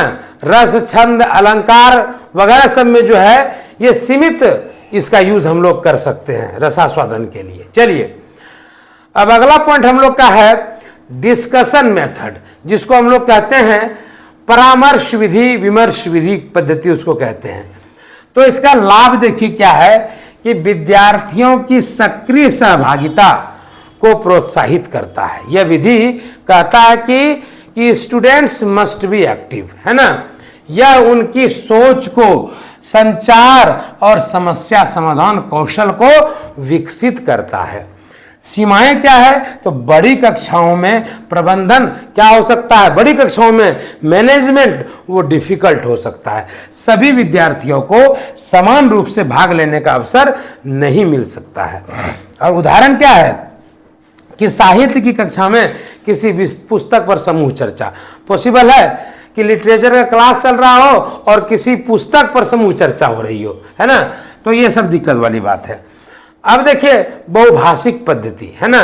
बहुभाषिक पद्धति का मतलब क्या होता है कि मल्टीलिंगुअल मेथड, है ना। मल्टीलिंगुअल मेथड यह पद्धति विद्यार्थियों को विभिन्न भाषाओं में शिक्षा प्राप्त करने का अवसर देती है, जिससे उनकी भाषाई कौशल और सांस्कृतिक समझ बढ़ती है ना। यह पद्धति क्या है, तो विभिन्न भाषाओं में शिक्षा प्राप्त करने का अवसर देती है। अब देखिए हम ही लोग जब क्लास में पढ़ाते हैं तो हम इंग्लिश का भी इस्तेमाल करते हैं। बच्चों को बोलते हैं तुम लोग ध्यान से सुनो, हमारे द्वारा कहे गए अंग्रेजी सेंटेंसेस को हम बहुत इजी लैंग्वेज यूज़ करते हैं, क्योंकि बच्चे उतने अच्छे नहीं मिल पाते हम लोगों को। अब 9, 10, 11, 12 में बच्चे आते कहाँ से, तो 8 वाले। अब वहाँ पर पता नहीं किस तरह का होता है, हम किसी भी ब्लेम नहीं कर रहे हैं, लेकिन हम लोग को कमज़ोर बच्चा मिलता है। तो वो लोग इंग्लिश तो समझने की बात तो दूर, उन लोगों को 1 साल जो है पूरा तरह से बहुत मेहनत करना पड़ता, तब थोड़ा बहुत के लायक वो बनते हैं। तो हम बोलते हैं कि सीखो, हम जो बोलते हैं ना उसको सुन करके समझने का प्रयास करो, ठीक है। और कभी हिंदी में बोल दिए, कभी इंग्लिश में बोल दिए, है ना। हमको संस्कृत भी आता है, संस्कृत बोलने भी हम जानते हैं, बंगाली भाषा भी हमको आता है बोलने के लिए, लेकिन उतना फ्लुएंट स्पीकर हम नहीं है, लेकिन हम ये 4 लैंग्वेज और अपना अंगिका भाषा तो है ही, ठीक है। तो ये 5 लैंग्वेज हम जानते हैं, और संस्कृत तो खूब अच्छा से हम बोलते हैं। कभी मौका मिलेगा जरूर आपसे बातचीत करेंगे, संवाद करेंगे। चलिए तो आगे चलते हैं कि शिक्षकों और संसाधनों की उपलब्धता एक चुनौती हो सकती है। यह पद्धति जटिल और समय लेने वाली हो सकती है, ठीक है ना। उदाहरण क्या, द्विभाषी या त्रिभाषी विद्यालयों में शिक्षा प्रदान करना। जैसे कि अपने बिहार में भी जो कई सारे ऐसे मतलब स्कूल हैं जो बंगाली स्कूल हैं, है ना। वहाँ पर जो है 2 भाषा, जो जैसे बंगाली स्टूडेंट है तो उनके साथ 2 भाषाओं का प्रयोग करना अनिवार्य हो जाता है। तो वहाँ पर थोड़ी समय की समस्या होती है, टाइम की समस्या होती है। और अगला विधि हम लोग का सोर्स मेथड, जिसको हम लोग स्रोत विधि भी कहते हैं। तो स्रोत विधि क्या होता है कि इसका लाभ एक विद्यार्थियों को प्रामाणिक स्रोतों से जानकारी प्राप्त करने और विश्लेषण करने का अवसर मिलता है। यह क्या करता है, यह उनके अनुसंधान और विश्लेषण कौशल को बढ़ावा देता है। इसका सीमा क्या है कि यह पद्धति समय और प्रयास की मांग करती है। सभी स्रोत क्या होता है, विश्वसनीय नहीं होते हैं। ये इसका सीमा है, लिमिटेशन है। उदाहरण क्या है कि इतिहास की कक्षा में प्राचीन दस्तावेजों का अध्ययन। अब जो लोग इसको डिकोड कर पाए हैं कि नहीं कर पाए हैं, ये भी क्लियर नहीं होता है ना। कुछ लिपि ऐसे होते हैं जिनका डिकोडिंग आज तक नहीं हो पाया है। अब उनका अध्ययन अगर किया जाए तो मतलब बहुत सारी बातें जो प्रामाणिकता उसमें नहीं होती है, ठीक है ना। तो इसका उदाहरण है कि इतिहास की कक्षा में प्राचीन दस्तावेजों का अध्ययन एक इंपॉर्टेंट पॉइंट है। और हम लोग चलते हैं अवलोकन विधि की ओर, ऑब्जर्वेशन मेथड जिसको कहते हैं, ठीक है। तो ऑब्जर्वेशन मेथड में क्या होता है, ध्यान दीजिएगा, है ना। ऑब्जर्वेशन मेथड में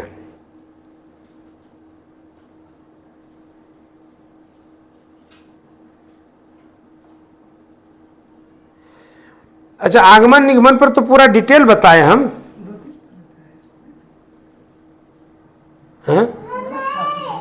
हाँ। तो आगमन निगमन विधि में सर जी कुछ छूटा ही नहीं है, आप उसको देख सकते हैं, ठीक है। आगमन निगमन विधि में एकदम पूरा कंप्लीट दिए, बहुत अच्छा से। और अगर कहेंगे फिर से तो अभी तो चलेगा ना, अभी तो बूस्टर डोज, ये जो हमारा क्या नाम है सर, एग्जाम कैप्सूल है, यूनिट 1, यूनिट 2, यूनिट 3 हो गया, तो फिर उसमें पहुंचेंगे ना, बात समझ रहे ना, फिर उसमें पहुंचेंगे, तो चिंता नहीं करना है, ठीक है। घर में देखते हैं जब घर को क्या करते हैं, मतलब बार बार पोछा लगाने से घर क्या हो जाता है, एकदम पूरा चिकना हो जाता है। शुरुआत में क्या रहता है, पूरा रुखड़ा रहता है, रफ, लेकिन जब पोछा लगता है तो चिकना हो जाता है। वही करेंगे, अभी तो ये मेथड चल ही रहा है, ठीक है। बूस्टर डोज भी चलेगा और आपका जो चल रहा है एग्जाम कैप्सूल वो भी चलेगा। तो कई बार भी इसको पढ़ाएंगे। 13 तारीख तक में आप लोग उकता के भाग जाइएगा, 13 तारीख तक में आप लोग छोड़ दीजिएगा चैनल के, आप कितना पढ़ेंगे, बहुत पढ़ लिए, लेकिन हम डटे रहेंगे यहाँ पर। मेरा रिजर्वेशन है 13 के रात में फरक्का का, ये बता देते हैं आपको। पटना का पहले हम करा लिए हैं, सेंटर वहीं देवे करेगा, हमको पता है ये सारी बात, अंदरूनी बात हमको पता है, ठीक है। तो 13 का जो फरक्का है 11:55 में आती है, भागलपुर से खुलती है, तो सुबह उतरेंगे एकदम मस्ती से पटना में और आप लोगों से मिलेंगे।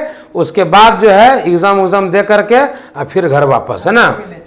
और जो राज सर को भी ले चलेंगे, दोनों मिलेंगे हम दोनों। हम लोग तो आपको पहचान नहीं पाएंगे, लेकिन आप लोग अगर पहचानेंगे जरूर हम लोग से मिलिएगा, भेंट करिएगा। सेम सर जी आप भी चलिएगा, है ना। चलिए, हम अकेले फिर क्या करेंगे? हाँ ठीक है। 2 दिन का रेस्ट लेंगे आप लोगों को पढ़ाने के बाद, फिर जोरदार तरीके से सीटेट में भिड़ेंगे हम लोग। चलिए आगे देखते हैं हम लोग।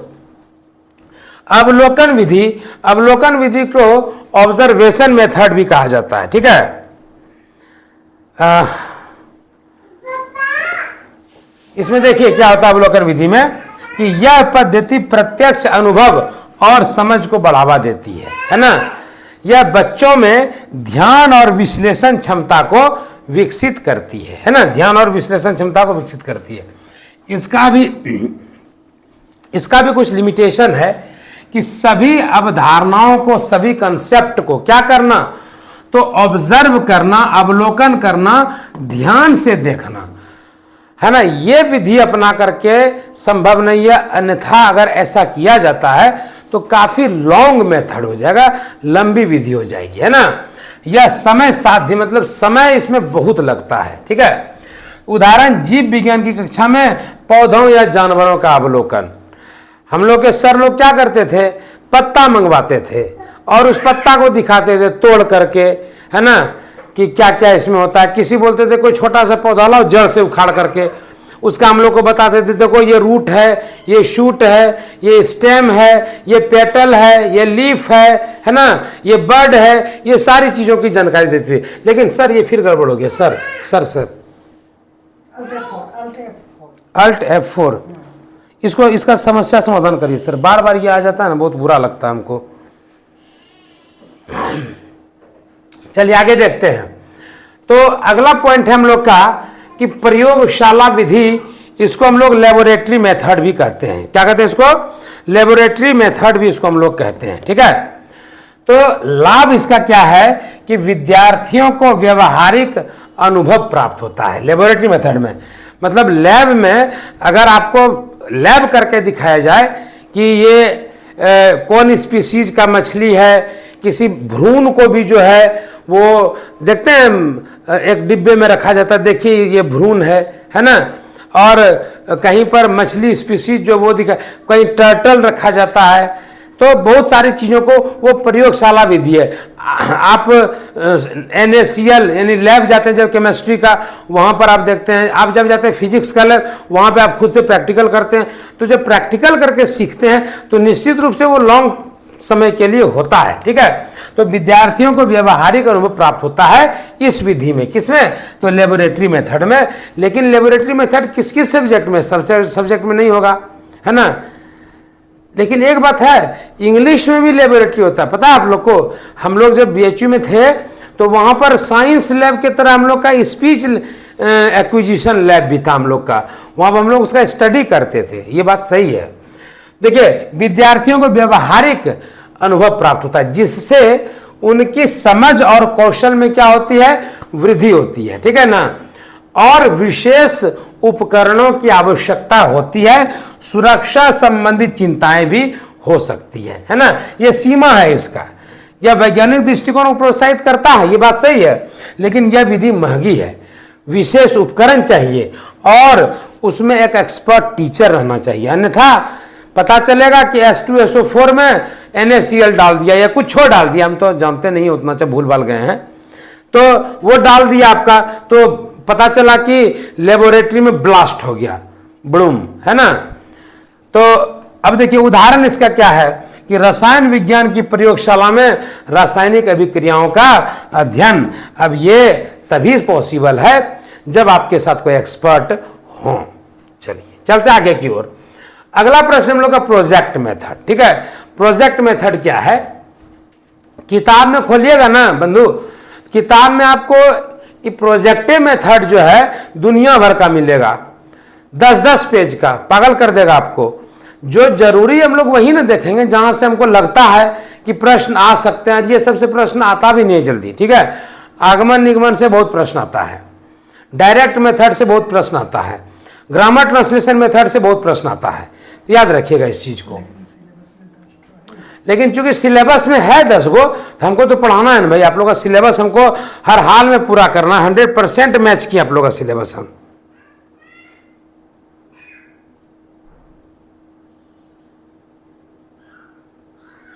सर आपको इनविटेशन ड्यूटी मिला है क्या पटना में? इनविजिलेशन ड्यूटी का है किरण मैम? इनविजिलेशन ड्यूटी का आप काहे पूछ रहे हैं?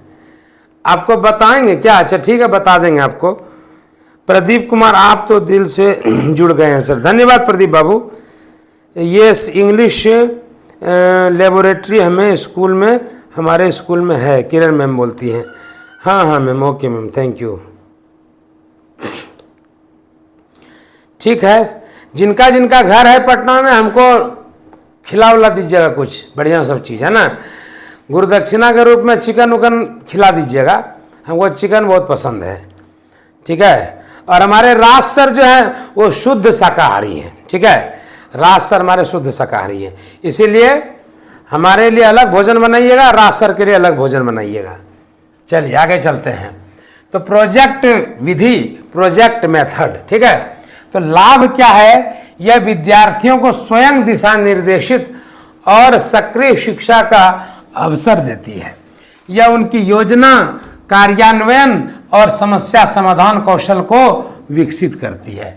जहाँ तक सीमाओं की बात है, तो यह पद्धति अधिक समय और संसाधनों की मांग करती है, सभी विषयों के लिए उपयुक्त भी नहीं होता है ना। उदाहरण, सामाजिक अध्ययन की कक्षा में किसी समुदाय पर प्रोजेक्ट करना, है ना। समस्या समाधान विधि की जब बात करते हैं, इसको प्रॉब्लम सॉल्विंग मेथड कहते हैं। इसमें क्या होता है कि विद्यार्थियों की विश्लेषणात्मक और आलोचनात्मक सोच को विकसित करता है। यह उन्हें वास्तविक जीवन की समस्याओं को हल करने में सक्षम बनाता है। यह पद्धति जटिल है और समय लेने वाली है, ठीक है। सभी विद्यार्थियों के लिए समान रूप से प्रभावी नहीं हो सकती है ना। और गणित की कक्षा में समस्याओं को हल करना, ठीक। तुलना और निष्कर्ष की हम लोग अब बात करते हैं, ठीक है। देखिए कैसे देखते देखते 55 पेज निकल गया, पता ही नहीं चला। 55 पेज पढ़ा चुके हैं, ठीक है। तो समय देखिए कितना जल्दी निकला, और 8:55 भी हो गया। देखिए समय का देखिए कितना संजोग बढ़िया है कि पेज भी हम लोग का 55 चल रही है, देख लीजिए 55 पेज, और समय भी 8:55 हो रहा है। चलिए, बहुत अच्छा लगता है आप लोग के साथ। और सच कहिए तो समय कैसे बीत जाता, मन करता है कि क्लास लेते रहें लेते रहें लेते रहें, है ना। आप लोग का साथ छोड़ने का इच्छा नहीं करता हमारा, इतना हमको अच्छा लगता। टीचिंग मेरा पैशन भी है, मेरा खानदानी पेशा है टीचिंग, है ना। मेरे पिताजी टीचर, मेरे भाई साहब वो भी टीचर, हम टीचर, मेरी सिस्टर जो है वो टीचर, है ना, प्रगति दी नाम है उनका, तो वो टीचर। तो हम लोग पूरा खानदानी टीचर हैं, है ना। कोई कहता है खानदानी डॉक्टर, खानदानी इंजीनियर, हम लोग खानदानी टीचर हैं। इसीलिए टीचिंग को हम लोग जीते हैं, है ना। टीचिंग हमारे खून में है, रग रग में टीचिंग हम लोग का, ठीक है। तो हम लोग इसको एंजॉय करते हैं। कृष्ण मुरारी सर, आप जुड़ सकते हैं हमसे इस नंबर पर, कृष्ण मुरारी सर 8002959525, है ना। इस नंबर पर आप जुड़ सकते हैं। और ये वाला पीडीएफ जो है, ये वाला पीडीएफ अब किसी को भेजेंगे नहीं हम। 11 और 12 ये केवल और केवल ऐप पर मिलेगा, 11 और 12 केवल और केवल ऐप पर। और एग्जाम कैप्सूल का भी सारा पीडीएफ अब 3 हो चुका है, आज से चौथा से लेकर के 12वां तक वो केवल ऐप पर मिलेगा, पब्लिक प्लेटफॉर्म पर वो नहीं मिलेगा, सीधी सी बात है ना। चलिए, इसीलिए कोई गफलत में नहीं रहिएगा। जिनको जुड़ना है पेड ग्रुप से, वो लोग इस पेड ग्रुप से जुड़ें। और कल से टेस्ट सीरीज भी स्टार्ट हो रहा है आप लोग का, आपको बताया ही, है ना। तो हम लोग का बजट बहुत बढ़ गया, तो थोड़ा सा आप लोग से कॉपरेशन की उम्मीद तो रखते हैं। आप लोग स्टूडेंट हैं नहीं, टीचर हैं, थोड़ा कॉपरेट कीजिए हम लोगों को, है ना। चलिए आगे चलते हैं। नेक्स्ट हम लोग का कि तुलना और निष्कर्ष की बात करते हैं। प्रत्येक शिक्षण पद्धति के अपने लाभ और सीमाएं होती है। जहां व्याख्यान पद्धति बड़ी संख्या में विद्यार्थी को शिक्षित करने में कारगर होती है, वहीं विमर्श प्रोजेक्ट विधि विद्यार्थियों की सक्रिय सहभागिता और रचनात्मकता को बढ़ावा देती हैं। प्रयोगशाला और अवलोकन विधि व्यवहारिक अनुभव प्रदान करती हैं, जबकि समस्या समाधान विधि और स्रोत विधि विद्यार्थियों की विश्लेषणात्मक क्षमताओं को विकसित करती हैं। शिक्षक को छात्रों की जरूरतों और पाठ्यक्रमों की मांगों के अनुसार, है ना, पद्धतियों का चयन और समायोजन करना चाहिए, ताकि शिक्षण प्रक्रिया अधिक प्रभावी और समग्र हो सके। आज इसको खत्म करना है हर हाल में, है ना। अब देखिए, शिक्षा के क्षेत्र में विभिन्न शिक्षण विधियों का तुलना प्रस्तुत की गई है। आगमन निगमन विधि अब तुलना है ना। हाँ, ये तुलना ही अंतिम टॉपिक भी है। यूनिट 11 का आज अंतिम टॉपिक है तुलना। ये जो टॉपिक आप देख रहे हैं, ये आपका अंतिम टॉपिक है। अगर तो आज के बाद जो है ये टॉपिक क्या हो जाएगा, समाप्त हो जाएगा, है ना। लेकिन एक बात बहुत सच कहें, दिल से कहते हैं, ये टॉपिक पढ़ाने में हमको जितना मजा आया वो किसी भी टॉपिक में आज तक हमको नहीं आया था। बहुत अच्छा लगा हमको टॉपिक पढ़ाने में, है ना। आप लोगों को कैसा लगा बताइए।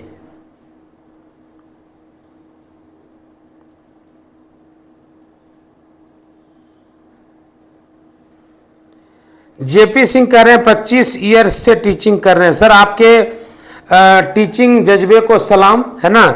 बहुत अच्छी बात जेपी बाबू, आप आरा की धरती से विद्वान शिक्षक हैं, हम आपकी सराहना करते हैं। और हम जरूर ये समझते होंगे कि जब आपको इतना लंबा एक्सपीरियंस है तो आप बच्चों को कितना बेहतरीन ढंग से सिखाते होंगे। बहुत बहुत साधुवाद आपको।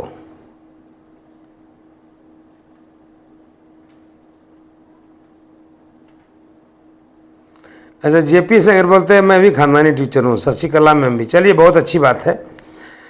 अब हम लोग चलते हैं, इसकी समाप्ति अब होने वाली है। तो शिक्षा के विभिन्न शिक्षण विधियों का तुलना प्रस्तुत किया गया है। सबसे पहले इंडक्टिव डिडक्टिव मेथड देख लीजिए। आगमन विधि में इसमें छात्र पहले उदाहरण देखते हैं, फिर नियम या सिद्धांत को समझते हैं, यह अनुभव आधारित होता है।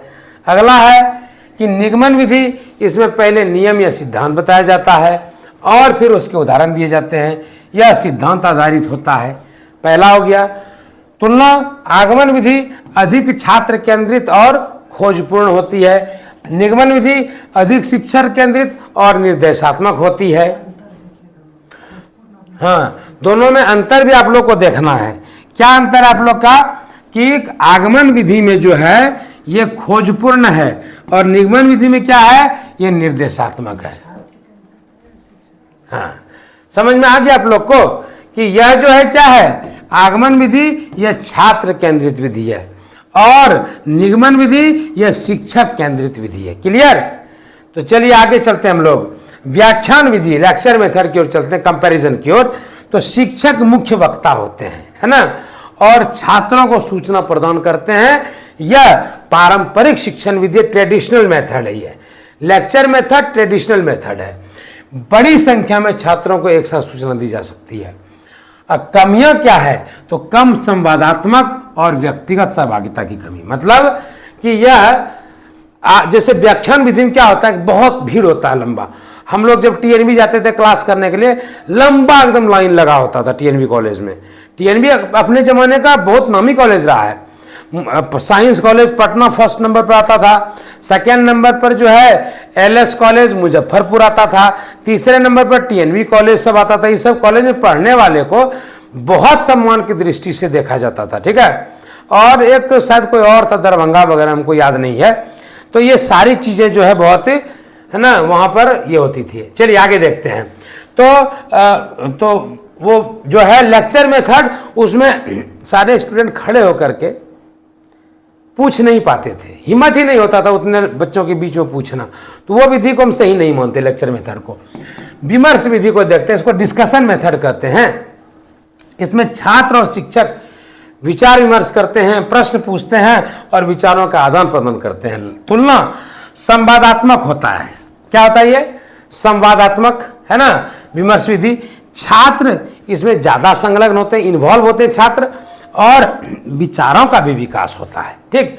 और कमी क्या है? ये समय लेने वाला होता है और बड़ी कक्षाओं में प्रबंध कठिन हो जाता है। ठीक है।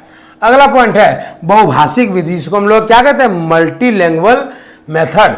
शिक्षण में विभिन्न भाषाओं का उपयोग किया जाता है, खासकर उन क्षेत्रों में जहां कई भाषाएं बोली जाती हैं। ठीक है। तुलना करते हैं तो छात्रों की भाषाई समझ बढ़ती है और विविधता को प्रोत्साहन मिलता है ना। कमियां क्या है? तो शिक्षक को कई भाषाओं का ज्ञान होना चाहिए, सामग्री का भी, है ना, तभी ना वो मल्टीलैंग्वेज यूज कर सकता है। अनुवाद क्या हो सकता है? चुनौतीपूर्ण, है ना। अब देखिए सोर्स मेथड की ओर चलते हैं। लक्षण है प्राथमिक और द्वितीयक स्रोतों का उपयोग कर पढ़ाई की जाती है, जैसे पुस्तकें, दस्तावेज, इंटरनेट इत्यादि, है ना। ये आपका हो गया। चलिए आगे चलते हैं। तुलना करते हैं जब, तो छात्रों को क्या करना पड़ता है? शोध और स्वतंत्र अध्ययन की आदत पड़ती है, वो सेल्फ स्टडी करता है। और कमियां क्या है? कि स्रोत की प्रामाणिकता की प्रूव्ड है कि नहीं, और विश्वसनीयता का मूल्यांकन करना आवश्यक होता है कि वो जो स्रोत का इस्तेमाल किया गया वो स्रोत प्रामाणिक है, क्या वो स्रोत विश्वसनीय है, इन चीजों की। और अवलोकन विधि, जिसको हम लोग ऑब्जर्वेशन मेथड कहते हैं, तो छात्रों को किसी प्रक्रिया, घटना या प्रयोग को देखने और उस पर विचार करने की शिक्षा दी जाती है। और तुलना क्या है? तो वास्तविक अनुभव से सीखना और व्यवहारिक समझ इसमें बढ़ता है। ठीक है। कमियां क्या है इसमें? समय साध्य होता है, टाइम टेकिंग होता है, और कभी कभी संसाधनों की भी आवश्यकता होती है। कोई दिक्कत इसमें आप लोग का?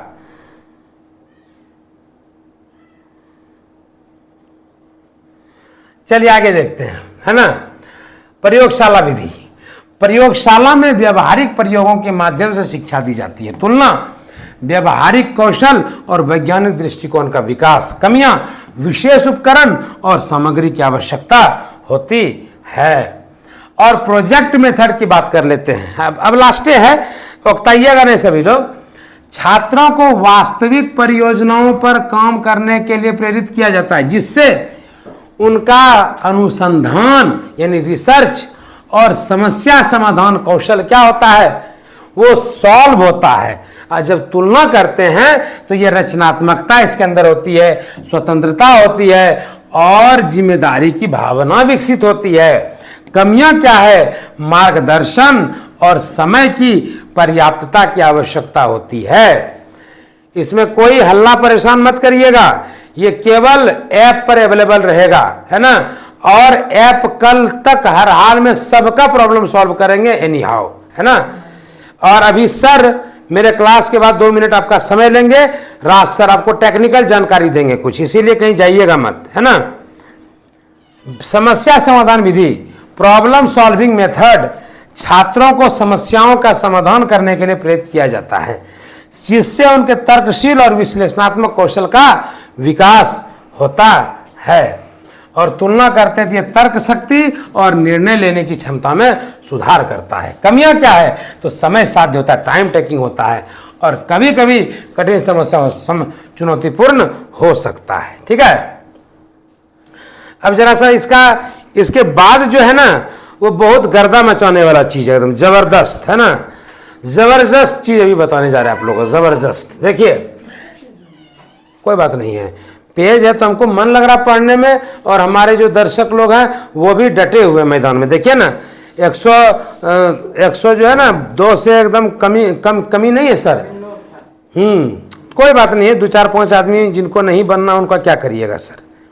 अब जिनको इच्छा ही नहीं है हेडमास्टर बनने का, आप जबरदस्ती नहीं बना दीजिएगा सर। वो लोग डर रहे हैं कि हमको VC करना पड़ेगा, ये वो, है ना। लेकिन ये नहीं सोच रहे सर कि पद प्रतिष्ठा एक ही बार मिलता है जिंदगी में, उम्र भी हो गया है, अब क्या दूसरा नौकरी ले पाइएगा? इसी में आगे बढ़ना। आपको बुरा लगेगा मेरा बात, लेकिन सही बोल रहे हैं। ठीक है। चलिए आगे देखते हैं, ये बड़ा ही इंपॉर्टेंट है। इससे आप लिख करके ले लीजिए कि 3 ऑब्जेक्टिव अगर नहीं आया है ना, 3 ऑब्जेक्टिव अगर नहीं आया तो आप मेरा जो है ना कैंसिल कर दीजिएगा, जो खाएंगे जिसके सब वापस करेंगे हम। चलिए देख लीजिए इसका। मोंटेसरी विधि, इसके प्रतिपादक कौन थे? Maria Montessori. किंडरगार्टन, इसके कौन थे? Friedrich William Froebel. खेल विधि, हेनरी कोल्डवेल कुक। डाल्टन विधि, हेलन पार्कहर्स्ट। इससे 2 को कल ऑब्जेक्टिव रहेगा, ये हो बताते, इसलिए स्क्रीनशॉट ले लीजिए इसका। काहे कि इसका जो है ना आज तो हम देंगे नहीं, ये देंगे कल शाम में, ऐप पर अवेलेबल होगा। कोई हल्ला मत करिएगा, पहले बताते, कल शाम में ये ऐप पर चढ़ जाएगा। पर्यटन विधि, ये है पेस्टोलॉजी ने किया। खोज विधि आर्मस्ट्रांग ने किया, है ना, इसको अन्वेषण विधि भी कहते हैं। प्रश्नोत्तर विधि ये सुकरात बाबा ने किया, है ना। और प्रोजेक्ट विधि ये विलियम हेनरी किलपैट्रिक ने किया। वैज्ञानिक विधि गुडवार स्केट्स ने किया। कल 2 प्रश्न इससे जरूर रहेगा, इसीलिए इसको देख लीजिए।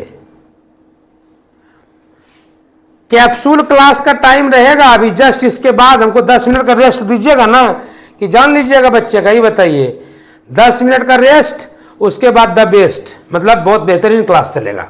तो समस्या समाधान विधि सुकरात, सूक्ष्म शिक्षण विधि रॉबर्ट अंकल, मूल्यांकन विधि JM राइस, समस्या समाधान विधि सुकरात बाबा, इकाई उपागम HC मॉरिसन, विनेटिक विधि कार्लटन बाशबर्न, है ना। ड्रेकाली शिक्षण विधि ड्रेकाली बाबा। ब्रेल पद्धति लुई ब्रेल। प्रक्रिया विधि कमेनियस। बेसिक शिक्षा पद्धति महात्मा गांधी बाबा। समाज विधि एल मोरेनो। आगमन विधि अरस्तु। निगमन विधि अरस्तु। देखिए ये याद रखिएगा, आगमन निगमन से बहुत प्रश्न होते हैं बंधु, है ना। कैप्सूल क्लास अभी जस्ट होगा, मेरे इस क्लास की समाप्ति, इसीलिए चूंकि इसको खत्म इसलिए नहीं कर रहे हैं क्योंकि एक आध पेज की बात है, इसको खत्म कर लेंगे तो यूनिट 11 कंप्लीट मानेंगे।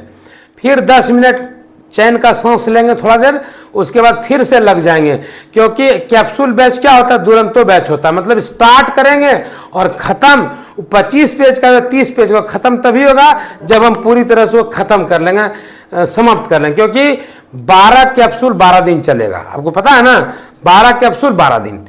अब देखिए हर्बर्ट विधि की बात करते हैं तो हर्बर्ट, प्रश्नावली विधि की बात करते हैं तो वुडवर्थ, और हम लोग आगे देखते हैं संवाद विधि प्लेटो साहब, और रेखीय अभिक्रमित अनुदेशन विधि BF स्किनर साहब। रेखीय अभिक्रमित अनुदेशन विधि नॉर्मन ए क्राउडर, और आरोही अभिक्रमित अनुदेशन थॉमस एफ गिलबर्ट। वोटोविया विधि जॉन कैनेडी, और ओविड विधि प्रोफेसर ड्रेकाली। तो इसी के साथ आज आप सभी का यूनिट 11 कंप्लीट होता है, और यूनिट 11 के बाद जो है हम लोग कल जो है वो कल कुछ और बताएंगे। यूनिट 12 कल से स्टार्ट नहीं होगा, यूनिट 12 परसों से स्टार्ट होगा, और यूनिट 11 का PDF आपको कल शाम में ऐप पर मिलेगा। कल शाम में इसलिए क्योंकि तब तक सभी लोगों की ऐप की समस्या दूर कर ली जाएगी। करीब 90% लोगों की समस्या दूर हो चुकी है।